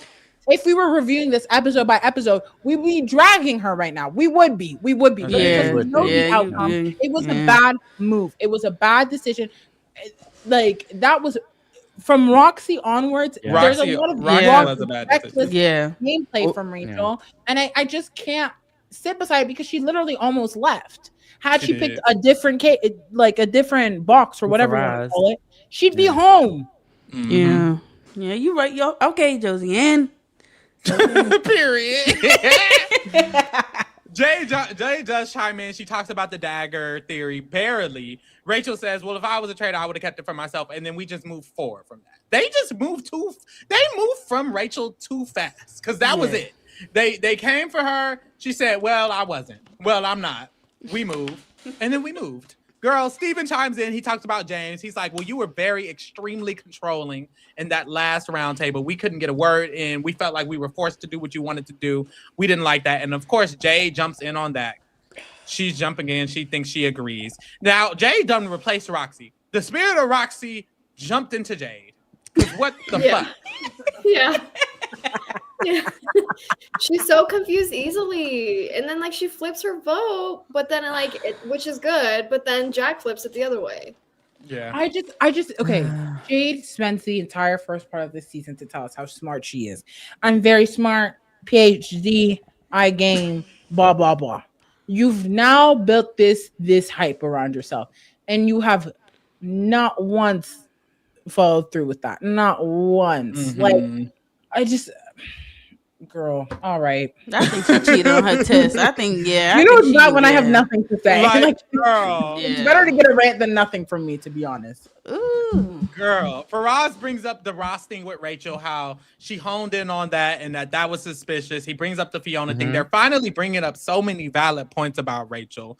And all Rachel is saying is, well, I was wrong. Well, I caught Fiona in a lie. Well, like, that's all it is. It's just well. And then she pivots. And this is what she does. I think it's well, is that she'll say a response and then she'll pivot to something else. Because she pivots to, I think, the cage thing, and she kind of eats them up. You know this was thought out. You know she thought of this before she got here. Yeah. Because she says, wait, because what about the cage theory? There was 9 people there. Who were everybody raise your hand if you were there. She knew all 5 of them bitches was in them cages. She knew she was the only one who wasn't in them cages when she brought this up, which it was, I'm sorry, when they all raised it, because I didn't remember, but when they all raised their hands, I was like, ooh, she got them. Of course she wasn't in it. She put them in there. Anyway. She put them in right, there. right. She put them in there. She put her. Oh my But okay, God. here's something I need clarification on, because I've been trying to rack my brain around this. What lie did Rachel catch Fiona in? I feel like I feel like that was the lie, is that she kept saying I caught her in a lie. What lie? It was something about what Fiona said. Fiona made it out that she was lying about Amanda, which she wasn't, but Fiona was lying about that. It's so complicated and it's so trivial. There is nothing of note in there. The lie is that Fiona thought that Rachel was lying, and that Rachel caught her in the fact that she thought she was lying. Yeah, I think that was it. So there was no lie. There was no lie. And the whole castle, you know what? These faithfuls piss me off because everyone's smiling and nodding their heads. And I think Faraz says something in an interview where he was like, Rachel said something to me about like Jade's jaw, and I pretended like I knew exactly what she was talking about, but I had no idea. I was sitting on the other side of her. You know what I mean? Everyone just sits there and nods their heads and doesn't think. They let these traitors think for them and then make them think like it's their ideas, and it's so weird. It's very sheep-like. It is. Yeah. You know what's crazy? I feel like the only person who seemed like they were standing on their opinion on Rachel was fucking Steven, and he was just doing it just to save face, because he has his whole spiel. He's like, honestly, Rachel, I wanted to ask you about the Fiona thing, because the way you took Fiona down was so similar to the way that Harriet took down Hugo. And it's like, is it giving that you're trying to replicate this? You're trying to seem like a faithful because Harriet was. I felt like he stood 10, 11 toes down on the shits, and he was fucking lying. Or, well, he was pretending. Everyone else who said something, they just backed down, it felt. It's like, why say something? Why bring it up if you're not convicted to think that way? It's just... and so that's why I thought he was voting for Rachel. I thought that was a crazy fucking thing to say about your ally. Yep. What? That I don't know about the rest of them. I don't know if they were asleep, but that would have arose in me. Like that would have like woken something. You know what? You're right. Yeah. You know what? Right. Because he never bring up Rachel before. And it's just like, if y'all trust her, if y'all trust Steven so much, then it was just like, so what? dumb. So we get to the votes. Yeah. James votes for Rachel. Hallelujah. Rachel votes for James. Jade votes for James. See, I'm gonna tell you why I'm gonna give Rachel her 8s. Hold on. Jade votes for James. Steven votes for James. And Faraz and Jack vote for Rachel. So at this point, Faraz, Jack, James, they ate it up. They all voted Rachel. They're doing what they need to do. I support what they're doing. I don't know if Jade was convinced by Rachel to not vote her, but that's why I was like, okay, all Rachel needs to do is convince 2 people. She does. Because she convinces Jade, and then her ass convinces Jack on the next round. Because they tie, they do the little plead the case. You know what's crazy to me? In James's plead the case, he's like, Rachel should have been murdered by now. There's no reason she should be here. She's so smart. Da da da da da. His plea was so much better. To me, so he much better. ate that shit up. Yep. I said, you bodied. The IQ is not 400, but it's there. That's what I'm saying. It's not his strength, but it's there. When he said that, you guys, you don't understand. Episode 11 had me geeked. Yeah. I was like, yes, James. Where did this come from? Yes, James. You tell him. I was so sad, James. If you're gonna leave on a high note, and that you did, sir. Yeah, no, he did. He ate that shit up so much so to where I was like, it's over for Rachel. And then Rachel follows it up with some bullshit. No, Rachel's was horrible. Rachel's primary argument was that she got out Fiona. I and just that's tried my best to be a faithful. You know, I'm just happy that I took a traitor out one time. I'm just so happy about that. And you know what? I'm just happy to be a faithful, and I'm a happy faithful. Yeah, and don't take that away from me. Don't take that away from me. You're like, what? Karen jumped out. She said, "Don't take. If you could say a lot about my game, but don't take that away from me." I was like, "Girl, I thought she was gone, y'all. I thought she was gone." Yeah. And I was so happy because y'all know I'm a Rachel hater. That's crazy. Like, I thought she was gone, and I don't know why, but Jack, foolish Jack. ass, switch. Oh, And that's why I'm like, the first vote, she convinced Jade to keep her ass. The second vote, she flipped Jack to keep her ass. I'm like, at this fucking point, y'all too fucking stupid. I gotta give Rachel. You know what it is? Yeah. I'm not giving Rachel 8s. I'm giving Rachel 6, and I'm taking a point from Jade, and I'm taking a point from Jack, and I gotta give it to her. They dumbass.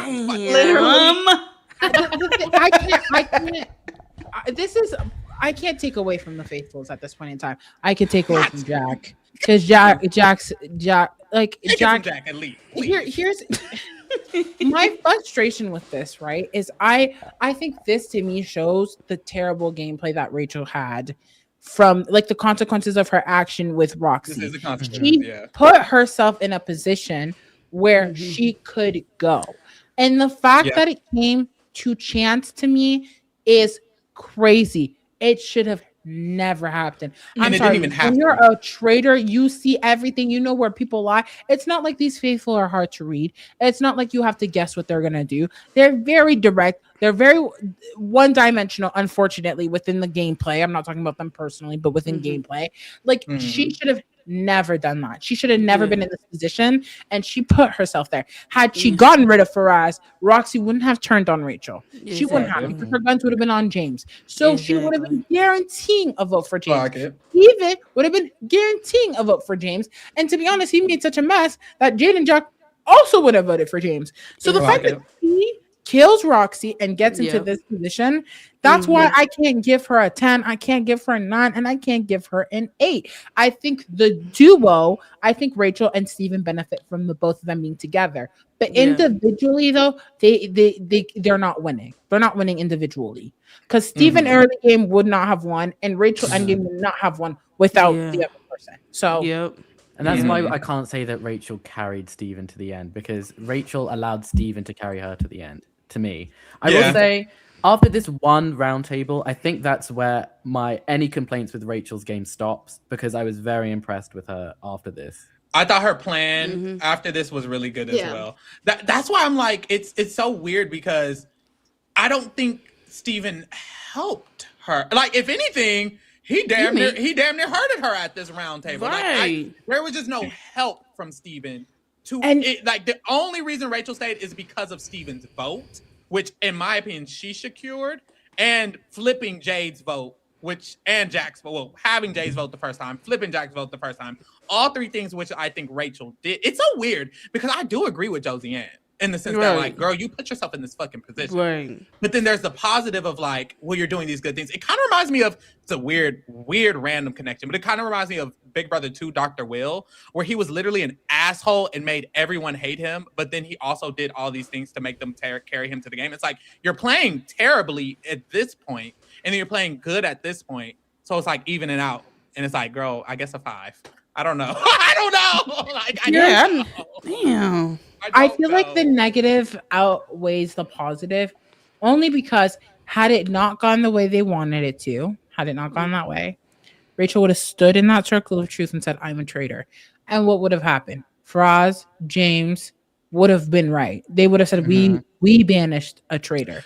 So the 3, I think, would have to naturally think about turning on themselves, and Steven could have been even at bigger risk. The whole Roxy murder put both of them at risk, mainly Rachel. And had Rachel gone home, Steven would have been in a load of hot water. Because we've been calling them dumb this entire time, but like that, I feel like would have been a little too clear. Like, hello. Well, you never know with this cast. You never know, but like I just think that like this move was gonna get Rachel banished and put Steven more at risk of winning when he was in such a good position.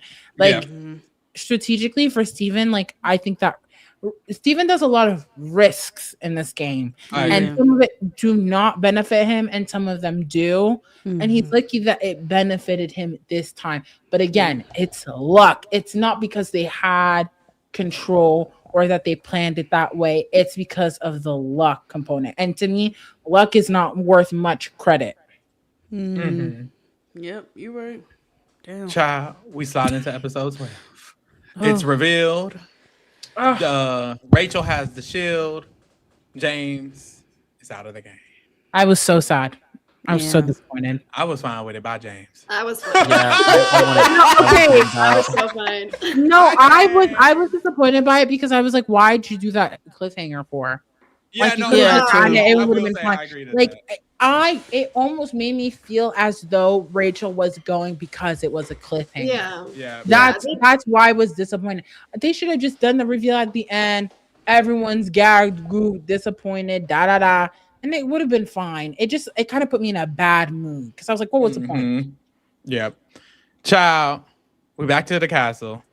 Rachel has flipped Faraz as well. This is the thing. This girl, she got some chops because immediately she's talking to Faraz and she's like, I was really excited to get up there and say that I was a faithful because honestly, I think now it's gonna be fucked up because now y'all were able to see that he said he's a faithful, but I wanted to say that I was a faithful. Like I was ready to go. Like I was ready to get the fuck out of there. And Faraz was like, you know what? I'm off of Rachel now because I do think like that's something I would say as a faithful. I would say, and it's like at this point I've lost all hope. I'm telling y'all right here, I lost all hope from Faraz, which to his avail, he still does think it's Steven, which he's very correct about. I do think Faraz is still very smart, but in this moment, I was like, well, it's over. They've won because he doesn't think it's Rachel, so it's over now. Steven still has his trio in the game. There's nothing you can do. Right. And Rachel's not going to turn against him. So The thing is, even if Faraz was still on Rachel, she still would have lost. Here's why. Yeah. Because what? Faraz and Jade pissed me off. Oh God, Jade was all the way off. My God. But even if Faraz and Jack had voted for Rachel, you need 3.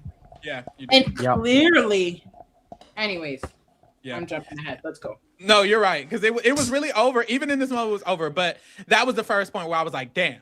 So we get to the turret. Of course, Rachel and Steven, they discuss they can't murder anyone, but they do discuss that, look, we're locked in. Well, Rachel specifically is like, thank you so much for supporting me. I need you in this game. I'm putting every ounce of my trust into you, which at this point she has to because he has no choice. Yeah, she has no choice. But her only thing that she can do is ensure that he doesn't decide to take her out. So that's all she's trying to do in this moment. It's so weird because a part of me is surprised it worked, but then a part of me is like, I understand why it worked because Rachel has put in a lot of energy towards it. But it just seemed right in Steven's hands to take that money. No shade. That's not who Steven is. Like he just doesn't. Yeah. He just doesn't I wish think he that would way. call And that's why I don't think it's Rachel. Like to your point, like I just think that's what Steven is as a person. I think the best thing to do in any game is to find someone who's going to be loyal to you regardless, because those are core values. Whether you're manipulating them or you genuinely just need an ally that you can trust in this game. We have seen games where loyal allies not to their best advantage will carry someone like Cody and Derek from Big Brother 16. Like we see this time and time again. Like even Traitors US season 1, right? Suri wins because she finds these loyal people, even as a traitor, who are gonna back her. So that's why part of me is like, I don't think it's Rachel. I think Rachel is very blessed and lucky that Steven is not money driven or has these like morals, which I thought was weird, but we can talk about that later. The whole idea of being a morals when you're literally killing people every night. Yeah, you were trying to, baby. But neither here or there. So that's why also I don't think it's a Rachel thing. I think she was very lucky to be with who she ended up being in the turret with. She used it a little. I don't know. I don't want to use words that make people's. Actually, I don't give a fuck. What the fuck? She was trying to manipulate him. Like she knew. I don't know if at the beginning she knew, but I remember when she was choosing or when she was speaking in the diary room, she was like, I think I want Steven to be my final 2, not Hugo and not Fiona. She kept saying, I think I want it to be Steven. Yeah.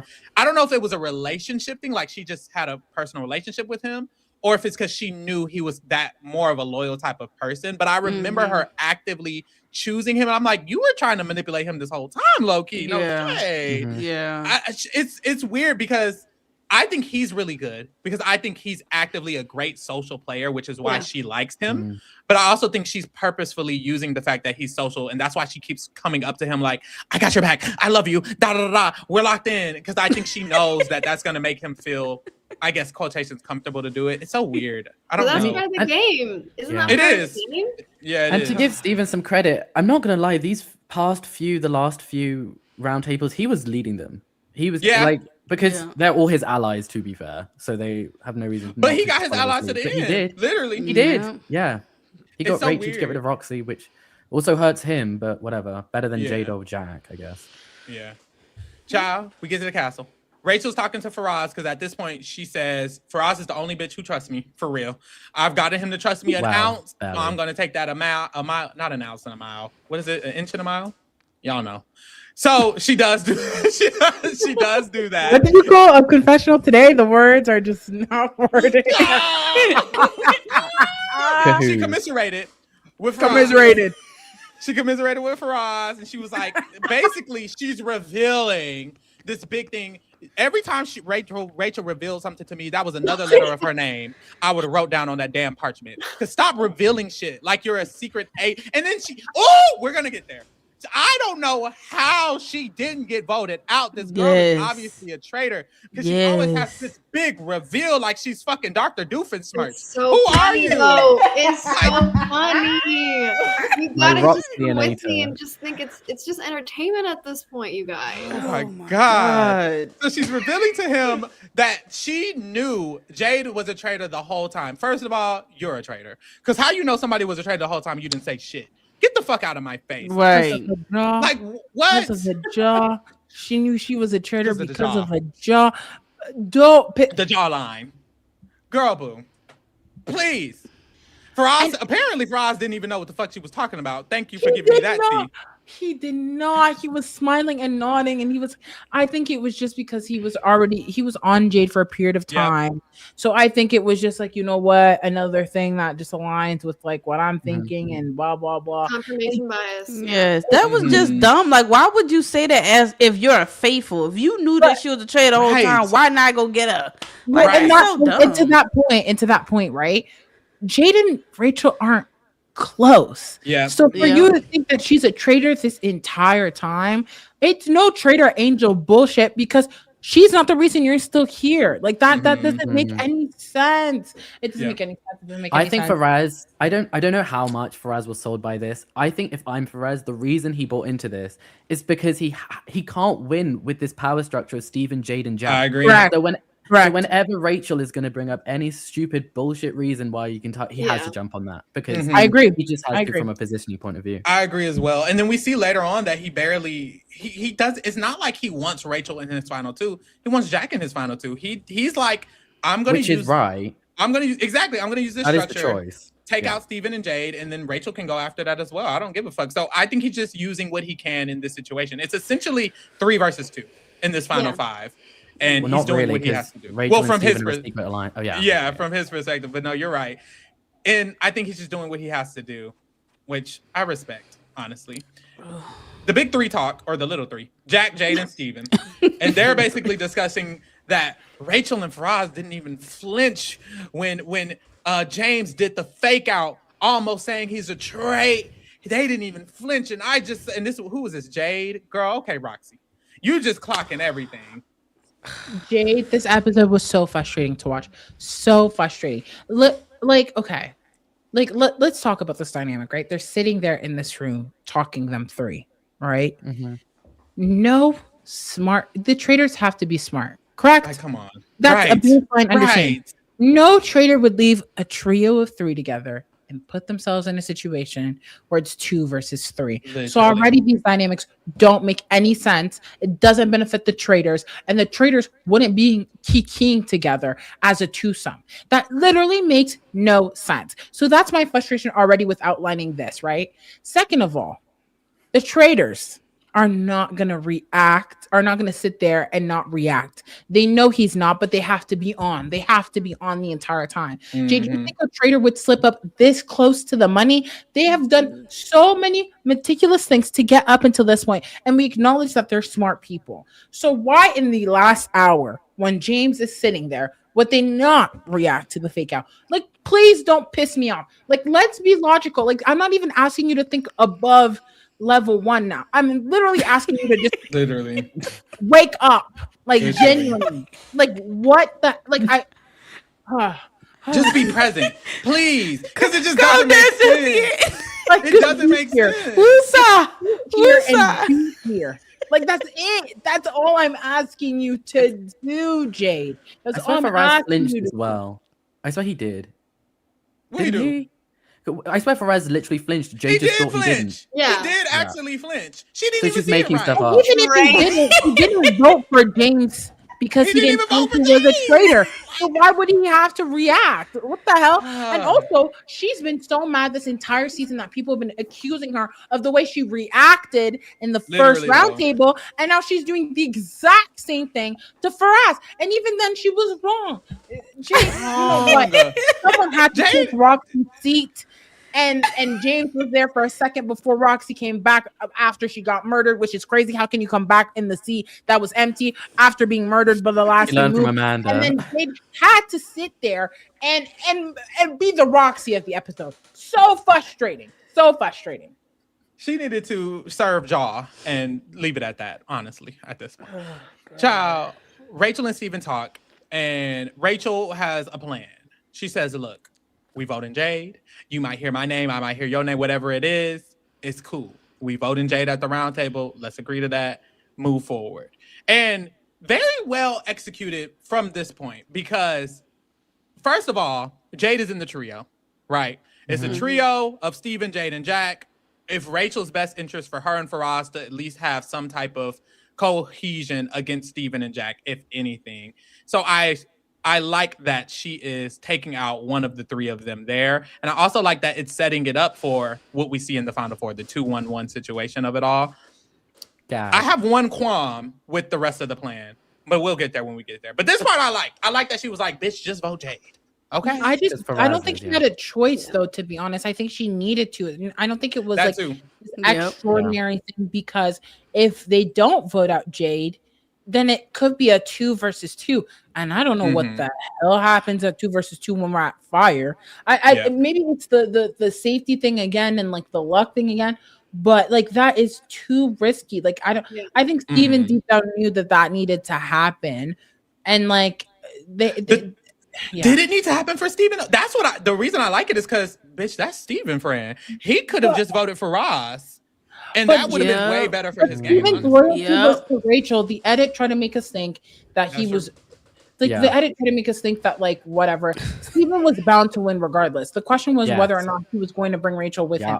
And I'm telling you, because they got rid of James, which would have been the prime opportunity to get rid of Rachel, he was always going to put her first. I don't care what he says. You know, he's saying, "Oh, I actually had a really hard time, baby." No.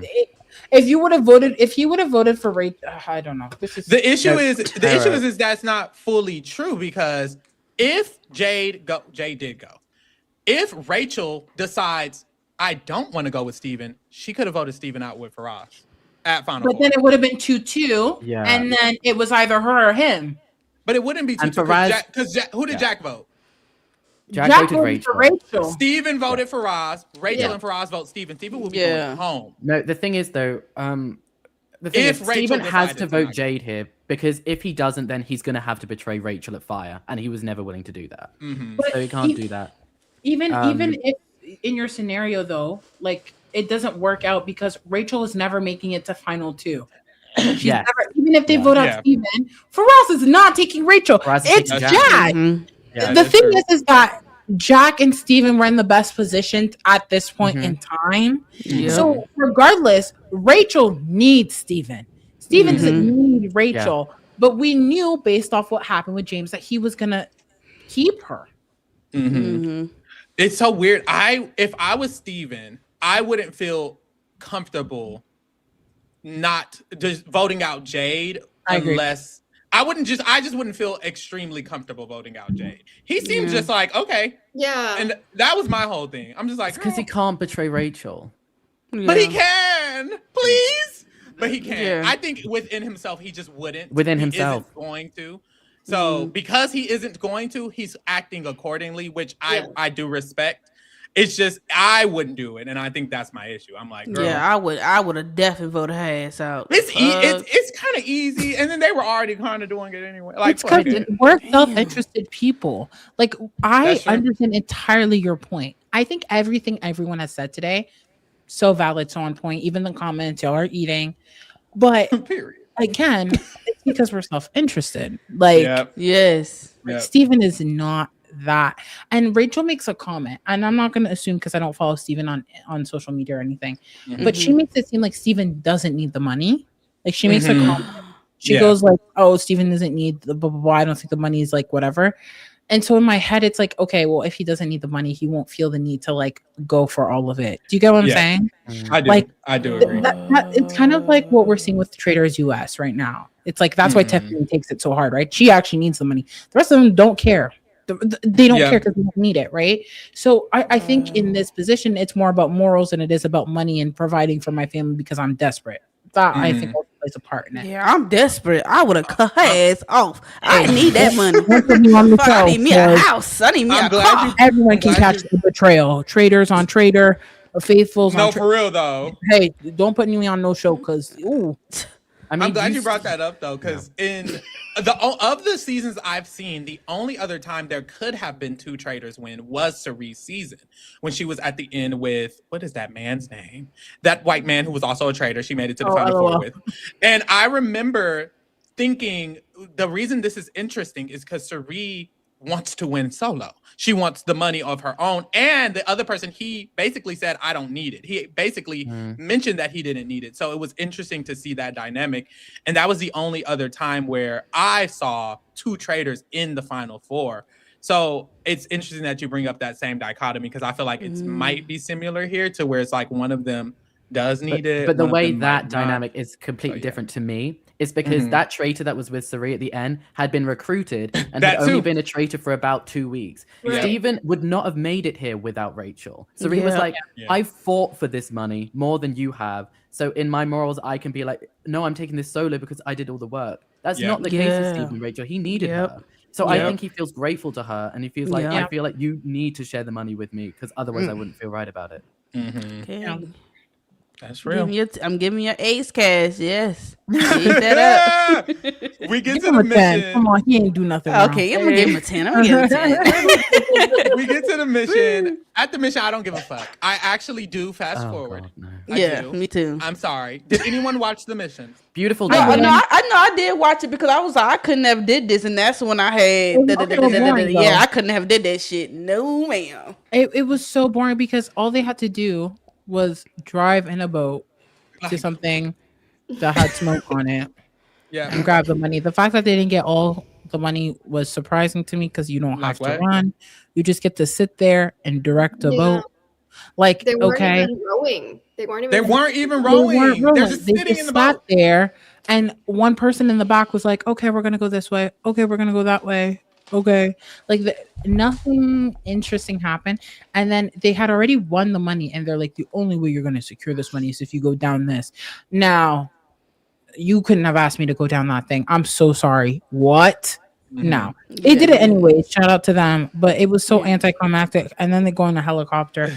It's like there's a helicopter in every other episode of the challenge, so it doesn't gag me. I'm kind of desensitized. No shade. So like, I don't know. It was boring, no stakes, just money. It was just for the whatever. We already knew who was gonna win it anyway. So like, I don't. Okay. Yeah. More money for Steven guaranteed. Yep. Right. Child, we get back to the castle. Jade and Jack have a conversation, and Jade clocks, I guess, that Faraz has never voted a traitor. This is her new point. She loves this point. She loves this is a point that you bring up round table 2. The fact that we're at round table 12 and you're just now coming up with a point like this, it's like I think Jade, because she had been targeted I don't know what the reason is, but she's working as if she just started playing the game last roundtable. This is her second roundtable, and she's finally here, and she's coming up with plot points. Like, baby, we've advanced past this. I promise you. You can remember all of Faraz's votes, but you can't remember that Fiona went against Rachel. You can't remember Like, come Harriet on. telling y'all that she is sacrificing herself in the name of getting Rachel next. Like you can't remember those details, but you can remember what Faraz did every week.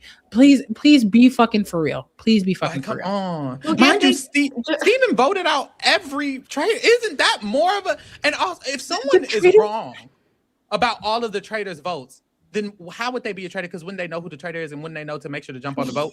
Exactly Right. that. Maybe I'm- Exactly. To me, Jade's argument just proves the fact that Faraz is faithful because he has no fucking Literally. idea what's going on. Like, oh my god, Jade. Every argument you have used does literally the opposite of what you think it should do, and that's what drives me insane. But maybe it's because I know the answer. If I was there, No. Let's lock in again. Let's lock in. If someone can find me one traitor who has never voted off a traitor off once and makes it to the end, please send me this season. I would love to see it. And wins, I would love to see it. There is no way a traitor does that. Jade. I must sit. Someone has to sit with these UK people. I don't think we do enough exit press for this show. I would love for someone to sit with Jade for a minute and let me ask her. Did you watch any season prior to this? Right. Did Did they even? I don't think they I don't did. think some of them did. You would I don't think hope some of so. them did. How can you justify this? It's crazy. She pulled a Mara, maybe. Mara said she didn't do any research for Traitors US. So that's cool to know. No research going into anything like this. But apparently Jade had a notebook. She mentioned this in some interview or something, or in the finale Uncloaked, where she's like, yeah, I had a notebook and I drew lines between everybody who had connections in the castle, and the only two people that didn't have a line were Rachel and Steven, and the whole time it was in front Why of do me. you think that is? It's because they only need because they talk in the See, turret. Exactly. Why? You about to They give? don't feel the need to. They don't feel the need to because of what? You see, Jade, Yes, exactly. this is another thing, right? I'm glad you brought that up because I also Yeah. heard this. They were surprised that Rachel and Steven were the traitors because they didn't interact once together.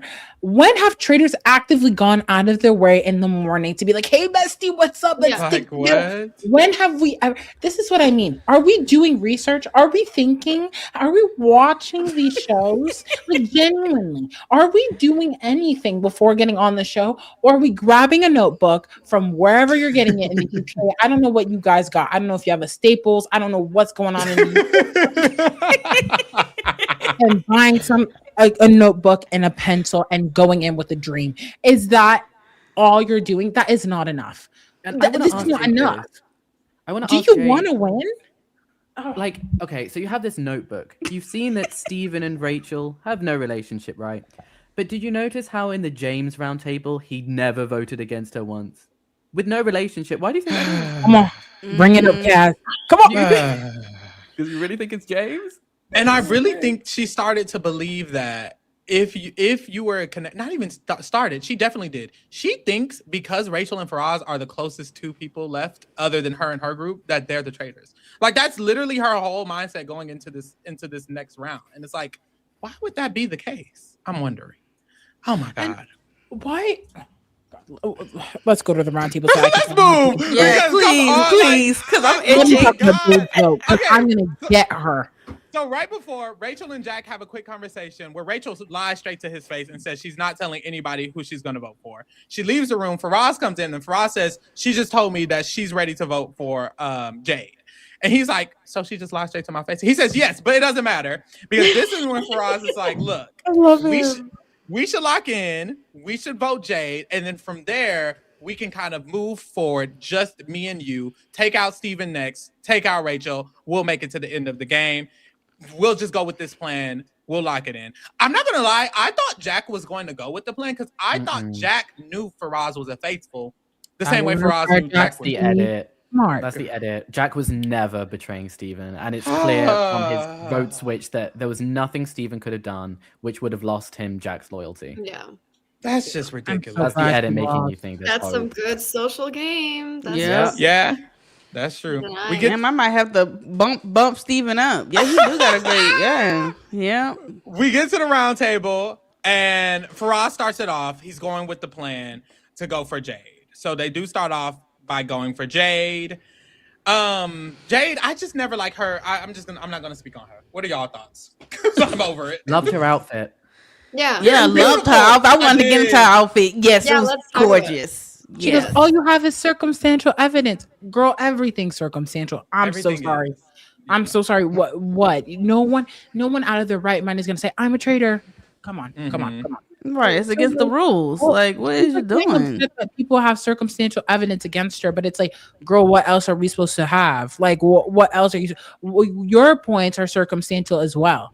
Like, anyways. It kind of sucks for her though. Like she went out without being exonerated and being one of the first ones to not say like That's what she gets for voting the way she did. Yep. it's quite sad. Yeah. I don't feel And bad then- for her. No This shade. is when she accuses him of having no reaction, and he says, "You're a fucking liar." Well, he didn't say fucking, but he's like, "You're a liar," because yes, I did. I literally was out there gasping, and then she didn't even double down. She was kind of like, "Oh well, also you've never voted out a traitor." Like she just moved forward. Like I don't know if she even knew if he had a reaction or not. She just lied. She really did just lie right there. But hey, we moved. Jade and Faraz go back at each other. Mind you, they're both faithful, so none of that matters. This is where Rachel would have got my vote. She already would have got my vote, but this is definitely where Rachel got my vote. She said, well, I just feel like I have to speak because, I haven't spoke the last thing. So I just wanted to remind you guys, I started off as a faithful. At the beginning, I got really close to Amanda, who's a faithful. Amanda, she's an FBI agent. And she was just right about everything, if you remember. And then I had the situation with Fiona. With that was the most proudest moment I've ever had because I got out a traitor. And then the week after that, I did this, and this. And then the week after that, it brought me to here. And then I got all the way to the end, and I'm still a faithful. I'm thinking, who the fuck would listen to that? What in the Big Brother scene? Exactly. Girl, Like, next. what? I would have said this girl is the traitor. Yes. The traitor. Because nobody asked. No. Right. That's why I wrote down. If Rachel gets through this final round table, I have to give her a 10. I'm gonna have to give her a 10 because ain't no way. As soon as she went to that spill, I'm like, okay, there y'all go. There you go. There y'all go. You deserve it. You deserve whatever this is. You're not going after Rachel. You guys deserve to lose. Like honestly. Oh my god! And then I thought Jack was on to it because he's like, because he's like, you said something similar last round table, and it seemed like you were trying to make us feel guilty because you took out Fiona, and she was like, well, no, that's not what I was trying to do. But it's like you literally just did it again by going through your whole mother. Can I say something real quick about Amanda? Get her, Amanda girl. was the 4th banished Traitor. player of the season. She was the 4th. Episode Why 5. is she being mentioned? Why is she being mentioned? She's a ghost traitor. Round Let table. her be She was banished. banished 4th. 4th. Since And then, you have banished a traitor. You have banished multiple faithfuls. In her name. Why are we still talking You about know Amanda? you know what I think the problem is? They're too the faithfuls are too Mind nice. you, she has voted for Jade every round. Every Every time. round. She voted for Hugo, and she was great. I'm in tears because didn't vote for Hugo. irrelevant. Why does her name hold weight? I would have said at the table, who gives a fuck? That's what She I was not doing. here. Like, what the we fuck? needed somebody to tell her to stop bringing up Amanda. Nobody cares. God damn. And then no one asked her anything. She Is just Amanda gonna give me my money? No. Get the fuck. Like, get the fuck. Like, good. This was crazy. And then Steven, the only one who really gagged her, because Steven was like, well, when James was voted out, you was smiling like the Cheshire Cat. Like, literally eating her up. Girl, gagged it. I'm thinking maybe she could go home. No, Yeah. we get to the Yeah. votes. She didn't even get a vote, did she? No, got one Jack vote. voted for her. Jack She voted got for one her. vote. She got one vote. Okay, Wow. here is where I get to drag Jade. Oh, get her. Get her, Here's Jade. where I get to drag her. you have spent the entire roundtable defending yourself. Yes. We already know Jack will be voting for Rachel. Yes. No one has confirmed to you, given you an inkling that they're voting for Faraz. So why would you waste your vote on someone who is not going to get votes? At the end of the day, traitor or not, right? You know that you have a 3. Steven does end up voting for her, right? But I can't even back her because she can't even vote for She Rachel, didn't even vote right who she anyway. voted for last time. It's not that she doesn't think that Rachel isn't a traitor. It's that she wants to go against Faraz so much. Like it makes no sense. I sat there, I was like, there's no way she's voting for Faraz. That makes no sense. And then she turns and she votes for Faraz. I was like, this doesn't even make sense for your game. This isn't even what's Literally. for your game. He can get banished later. You have to think about surviving. You've been defensive this the whole time. You can't vote defensively. Like I was like, I actually was flabbergasted because I was like, how does this make any sense? You are 5 people. Why are you not thinking about the votes? Did she think Steven was going to vote for Faraz? There's absolutely no way. Rachel, you've already outlined the fact that there's 2 sides of this. Rachel is not voting for Faraz. So why would you? And the way she goes out to me is like, it's what you get. Because how can you sit there and actively vote for Faraz? It makes no sense. It makes no sense. Her arguments make no sense. They're debunked immediately. Like it's just it's ridiculous. Like Jade, like girl, like Girl. seriously. It was so. I was like, this is how you're going out, sister. Like, bye. No reveal, nothing. Go. What throws me is when these votes are revealed, once again, how is it not obviously Steven and Rachel? Specifically to Jack. I'm a specifically call out Jack. With Steven voting for Spirit of Jade. Rock. Exactly. What?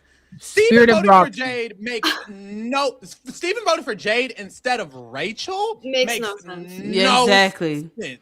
And Jack should have been the main one who clocked this. Mind you, this is the 3rd vote in a row where Steven's vote is barely making sense to me. He voted out Jade instead of Rachel. Last time he voted out James instead of Rachel twice. The time after that, only him, Rachel, and James voted Matt after the dagger And was Jack. given. Oh, and Jack, dumbass. That's why he's not clocking it. 'Cause his dumbass- No, Stevens misdid Jack. I'm telling you, the edit doesn't show this, but I guarantee that's what happened. Yeah, Jack says in his confessional that it puts doubt in him.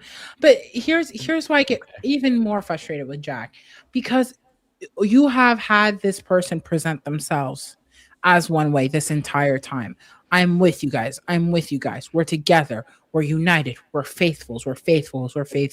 He's presented himself as this loyal guy, and yet he has betrayed one of your own. He has betrayed one of your own. Yep. He has just shown you who he really is.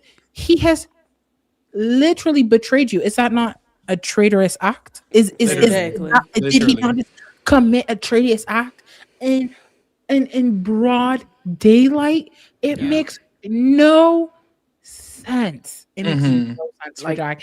And the fact that he has doubt and he still does what he does, like he deserves. Yeah. Because at least you could have just voted with Faraz. Like, Faraz! Right. At I know. least that. Like, He should have voted for us. Because I know. you think it's Rachel, you have sus on Steven. The only person who Jack hasn't said he has suspicion on is Faraz. So why aren't you going into Final Four banking on doing whatever he needs to do with Faraz? Because him and Faraz have already discussed a plan. Faraz has already laid out a plan to Jack about what they should do, which is take out Steven, take out Rachel, then they'll both be at the final 2. Yeah. Which is the same plan Rachel made as a traitor to Steven, because literally right after this, she says, look, I'm not voting you. We'll take out Faraz. We'll take out Jack. We'll be the final 2. Faraz is telling Jack, we'll take out Steven. We'll take out Rachel. We'll be the final 2. Both amazing plans. Jack, dumbass, doesn't do it. Like, what? And you've got to give Rachel credit for lying to Faraz about the way she's voting to make sure it was a 2-1-1. I definitely think that made Faraz vote for Steven because he thinks he can jump on with Rachel. Because if he voted... But here's the thing. I have to dock Faraz a little bit because he should know that Jack is voting Rachel, no matter what. If he voted Rachel with Jack, Yeah. He would have made it. It would have been Or 2-2 both. regardless, Would've been but 2-2. He could have voted with Jack as well, but I thought I remembered Faraz laying out a plan that they were going to vote Steven and then vote Rachel. So they did lay out that plan. That's why I was confused, because I'm like, it's on Jack at this point, because Faraz is the one who said. Jack could have at least said, Agreed. let's vote Rachel first. I don't remember that conversation happening. Agreed. Like, there should have been something that happened, because the only conversation was Rachel telling Steven and Faraz telling Jack, and that was basically it. Jack does tell Steven later on that he's sticking to the Rachel plan, but why are you telling Steven and not Faraz if you just had a diary room saying that you're questioning Steven but not Faraz? It's like because he's not really questioning Steven. I'm sorry. The thing is too, like, I was sitting there waiting to see the conversation between Faraz and Jack beforehand. We see Rachel have a conversation with Faraz. We see Steven have a conversation with Jack. We see Rachel and Steven have a conversation. We do not see Faraz and Jack have a conversation after the round table. So that's like they could have had that conversation, but the fact that we don't see it, like I was like, it didn't amount to anything if it did. Well, at least it would have at least made me think, okay, maybe that's something to edit. You know what? And maybe they didn't have that material to put in the show because they didn't talk to each other, which would have been ridiculous in my opinion. Like they should have both checked in with each other and had a conversation. And Jack should have definitely said, like, hey, like I'm not gonna be able to vote for Steven first. I need to vote for Rachel. Like that was on him entirely. Why does Faraz have to flip around? Because honestly, keeping Rachel benefits him if she's faithful. Like in everyone, the way you have them positioned right now is their ideal two people to go with. Like Jack's ideal would have been Faraz and Steven. Steven's ideal would have been Rachel and Jack. Rachel's ideal would have been Faraz and Steven, and then Faraz, it would have been Jack and Rachel. So he goes up to him knowing that that's a better position, and Jack doesn't say anything. So it's not on Faraz, especially since he was always going to take Jack to final 2. Like, I really just put the blame on Jack. I'm sorry. I also feel like Jack is the only one who doesn't want a final 2. I think Jack wants 3 people. I think he thinks Faraz and Steven are both safe. So Jack is the only one who only thinks it's one person. Faraz genuinely thought Steven and Rachel needed to go, but Jack thought only Rachel needed to go. That's why in my mind, I'm like, Jack could have at least let Faraz in on the plan of the trio of it all. I don't know. I don't know what else they could have done, but if I have to blame anybody, I'm blaming Jack. It's just too late because the social relationships are already there. They're but already it's not made. About social relationships. I know. Right. I know You're it's right, not. though. You're right. It should not be about I that. got mad, but it's like, he's right, but damn. But Steven's curated this bond with Jack this entire game, and it's just going to take more than that to be its undoing. Despite Faraz having logic on his side, it's not enough. Damn. Child. So we get to the final 4 the final 4 true girl. Fire of truth, child. I ain't never heard of that. It's not giving fire of truth to me. It's not giving It's not because there's no truth revealed. So why is it called fire? I thought it was the Ring of Fire. It's not the Ring maybe of it is Fire. the ring. Come on, Johnny Cash. Oh no, that's something else. That's child. But they vote. Faraz votes Steven, Jack votes Rachel and Steven gag it, and they vote Faraz. Right there, obviously, you've lost the game. Like, Jack, if I was out, I'd be like, damn. They got me. I'm sorry. If Faraz goes, if I'm Jack, I'm making this a moment for TV. No, for real, though. Right. For real. Like, I don't know if they're allowed, but I would have, because you have to know that you've lost. Right? Like, I really hope he wasn't delusional enough. I think he didn't know. He still had a chance, but even when he got voted out, he was like, "Oh, da da da." I don't think he did. Yeah, he was shocked. Is I would have looked at Steven and I would have guilt tripped Steven so honestly.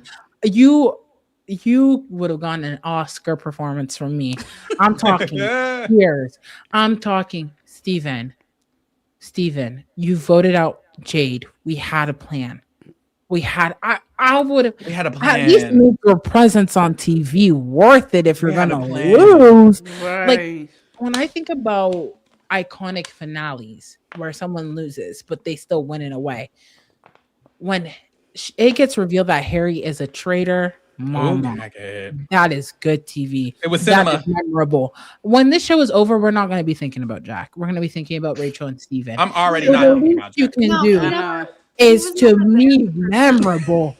and like give me something. I don't know. Anyways, for us, King, I'm so sorry you left, but the fact that he clocked that Steven and Rachel were traitors, and he knew it. He knew it deep down that he wasn't going to go with them. So I just felt vindicated from last week. You ate, King. You're still good looking. Take care of your family.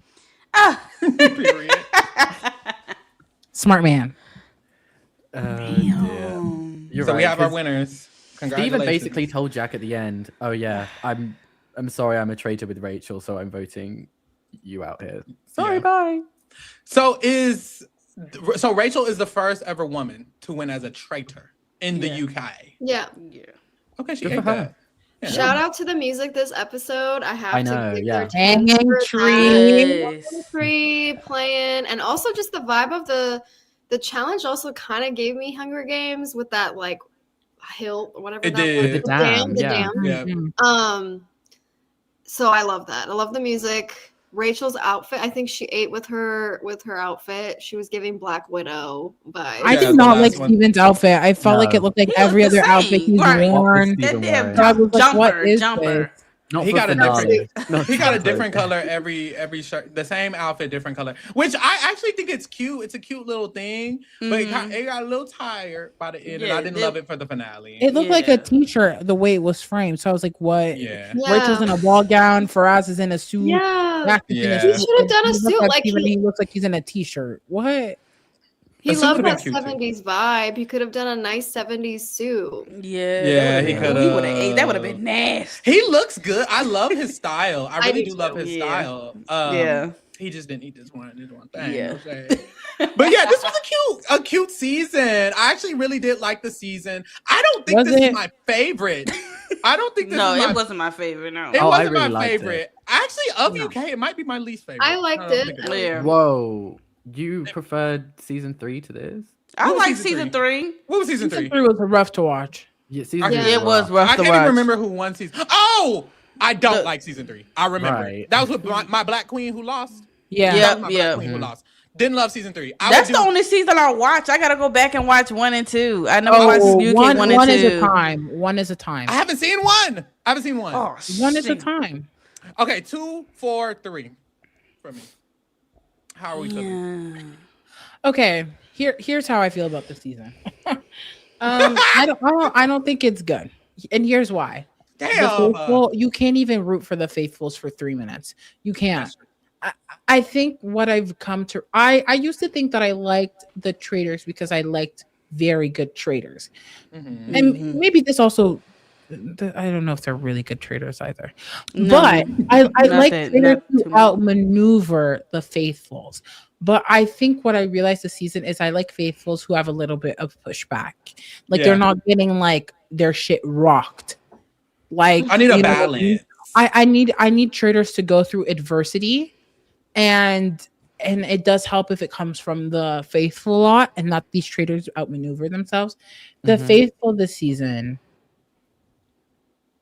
The only Chop. person I liked was Harriet. That's why I was so sad. I that like she the left. Harry. I think Judy I was like fun. the character. I like the characters this season. Me personally, because I really Yeah. did like Jesse as a character. I liked Harriet as a Yeah. character. Mhm. I even liked Fiona as a Yeah. character, Yeah. even though she was Yes. a traitor. I liked the women- characters. The women were bringing it for the most Yeah. part. For the most I I part. told y'all about all that dick in that castle. It's just You not did. good. You did. I told did say y'all. that. You did I say that. told Say you. that. I think this is an entertainment season. If you're looking for good gameplay, stay away. Yeah. But if you're Yeah, looking for yeah. like I don't Steven's even know if affable this enough, was entertaining. huh? It was you got Harriet. entertaining. Yeah, it We was all never entertaining. said Hold on, Harriet. hold on. Let me. Okay, yeah, you was finna jump Like, in. hey. You was finna jump. I think there are episodes that are entertaining, but not enough for me to like love it. Like I Yeah. think Judy was fun, but she only confronted Sam for 5 minutes. That's not even a whole episode. I think that Fiona is fun, but she's only fun when she's revealed that she's secret traitor, and it only lasts for about 2 seconds. And then I think Harriet is fun, but then she burns out at the end. So it like she Yeah. burns out. Harriet gets interesting when she has the confessional, and the next episode she goes home. So like I think there are a few peaks here and there, but not enough to sustain it to call it a great season. Like I feel like also the traders were like all over the place, and the faithful kind of sucked. Like Mhm. it's like I don't know. I think Rachel is a good trader. Like, I think she's a good trader. I think Steven is a good trader inherently. But the amount of mistakes they've done in comparison to other seasons where we've seen traders really clock in, Yeah. you know, and it almost feels too kumbaya. Like, That's the UK. well, what season was it where they were yelling at each other every other day? Wasn't it season 1? That was season 1. Yeah. Because it wasn't season 2. Oh, okay. Well, I They're think always kumbaya. Series 1?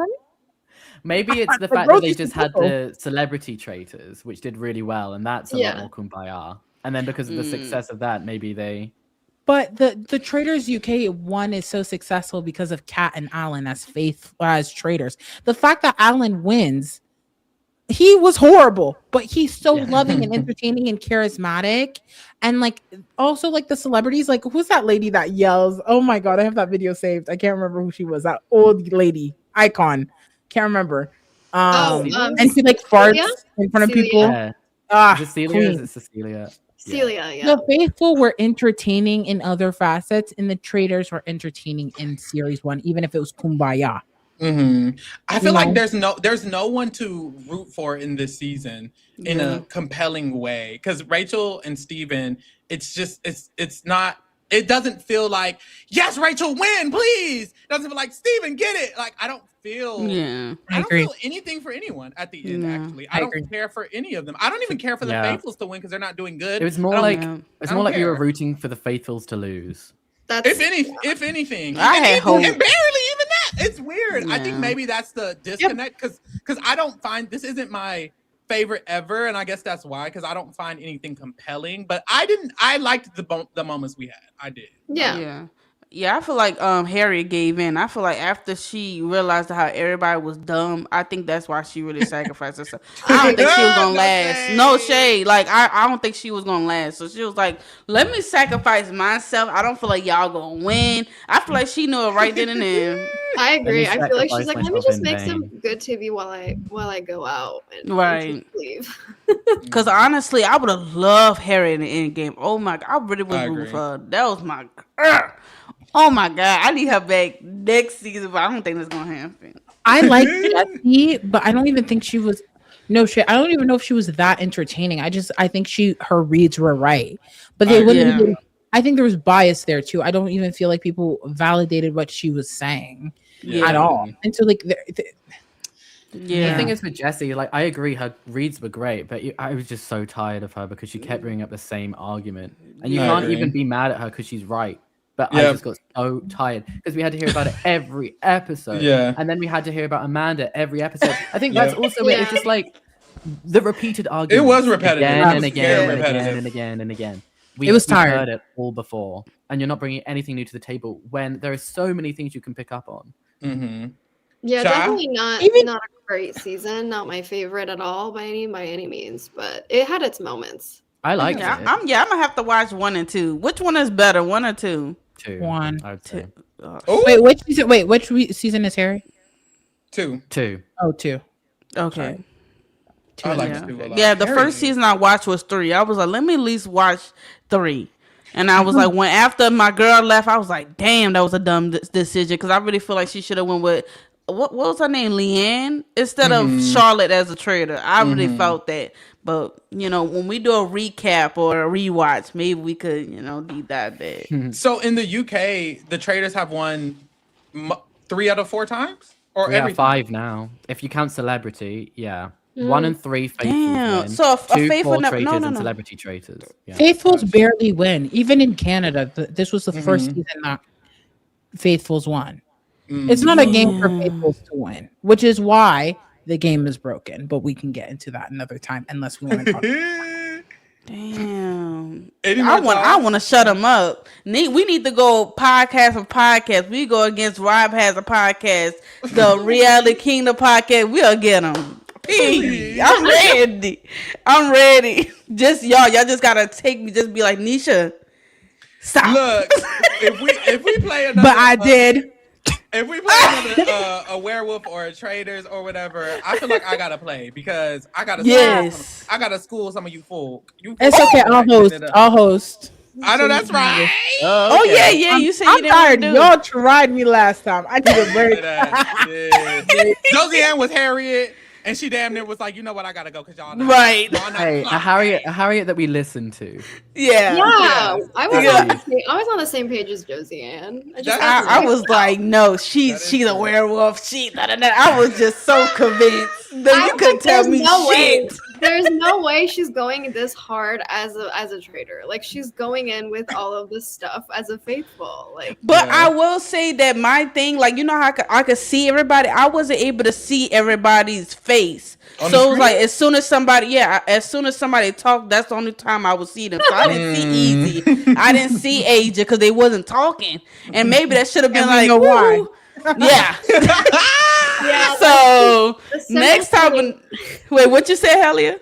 I was just saying that's just the setting that you had on. Yeah, that was just a set, and then it held me back. So I feel like I'm just gonna go with that. But my gameplay was iconic. It works. It works. Okay. Yeah, I won. Y'all better get into the next game we have, the Royal Court games, baby. Go watch the werewolf. If you haven't seen our werewolf game, it's still posted on the motherfucking YouTube. So watch the werewolf game. But we about to do another one and a holler. We might. Oh, I'm excited. Y'all get into the other stuff as well. Of course, join the Patreon if you want to hear me and Lee gossip and talk shit about all of these folk. Also, get into the Discord, baby. If you want to talk to Helia, if you want to talk to Cass, if you want to talk to Denisha, if you want to talk to Josiane, if you want to talk to me, get into the Discord. We be in there chatting it up, talking about the season, the shows, all of that. Of course, send in your votes for Reality Rewind. Every once in a while, we go back, we watch old reality TV shows and talk about them. So if you have any older reality TV show that you want us to discuss, make sure you click the link in the description and send in your votes, baby. I know that's right. And of course, get into all of the other things we have going on. Right after this, we're going to be sliding into a Drag Race podcast, get into Drag Race of it all.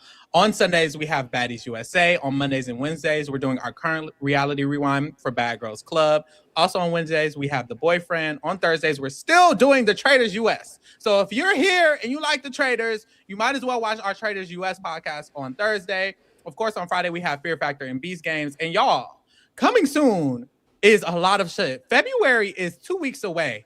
Baby, Love is Blind starts in February. Survivor Australia starts in February. Summer House starts in February. Survivor 50 starts in February. House of Villains start in February. Oh, yay. So I'm so excited.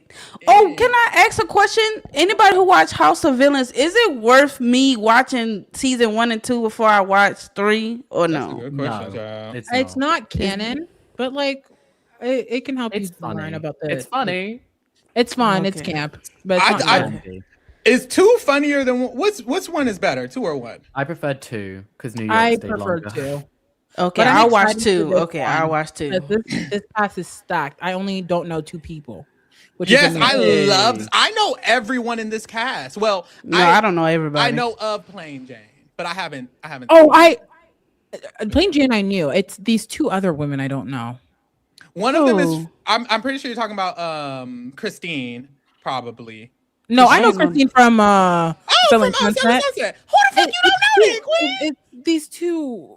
Oh no, I know. I think they might be women of color or they might be really tanned. I don't really know. You don't know. Let me see. I don't know that black the girl. black woman beside Tom Sandoval. I don't know the black one either. And I don't know the woman behind Paul. Everyone else. I don't know that one. I don't know that woman either. Yeah, I'm on to watch for Paul. That's my favorite Big Brother. I'm trying to watch contestant for ever. Johnny. I know Honestly, Burger Finger Plain Jane. Don't play. I watch. I need to go Same to thing. the Eiffel Tower with Johnny and Paul right now. Oh, Johnny and have Paul. fun. when in I here. have fun. I need that. I don't care how toxic that tower is. I need that toxic tower. child. But Survivor 50 actually looks really, really good. I see Sari back on my Does screen. it look really, really good? Though. I mean, Damn, I might have to I'm watch excited about all that. the twists ahead, but the trailer that came out a few days ago, You liked it? I like the new trailer. The first trailer they gave us at the finale of season 49 was horrendous. I agree. Horrendous. The new one was Billie Eilish, voodoo, la boo boo, whatever the heck else. Like Jimmy Fallon randomly, Mr. Beef with a briefcase. It was too much. I'm not. I really was excited, and now I'm like dreading it. And now I have to tune into Beast Games because I have to mentally prepare for what could.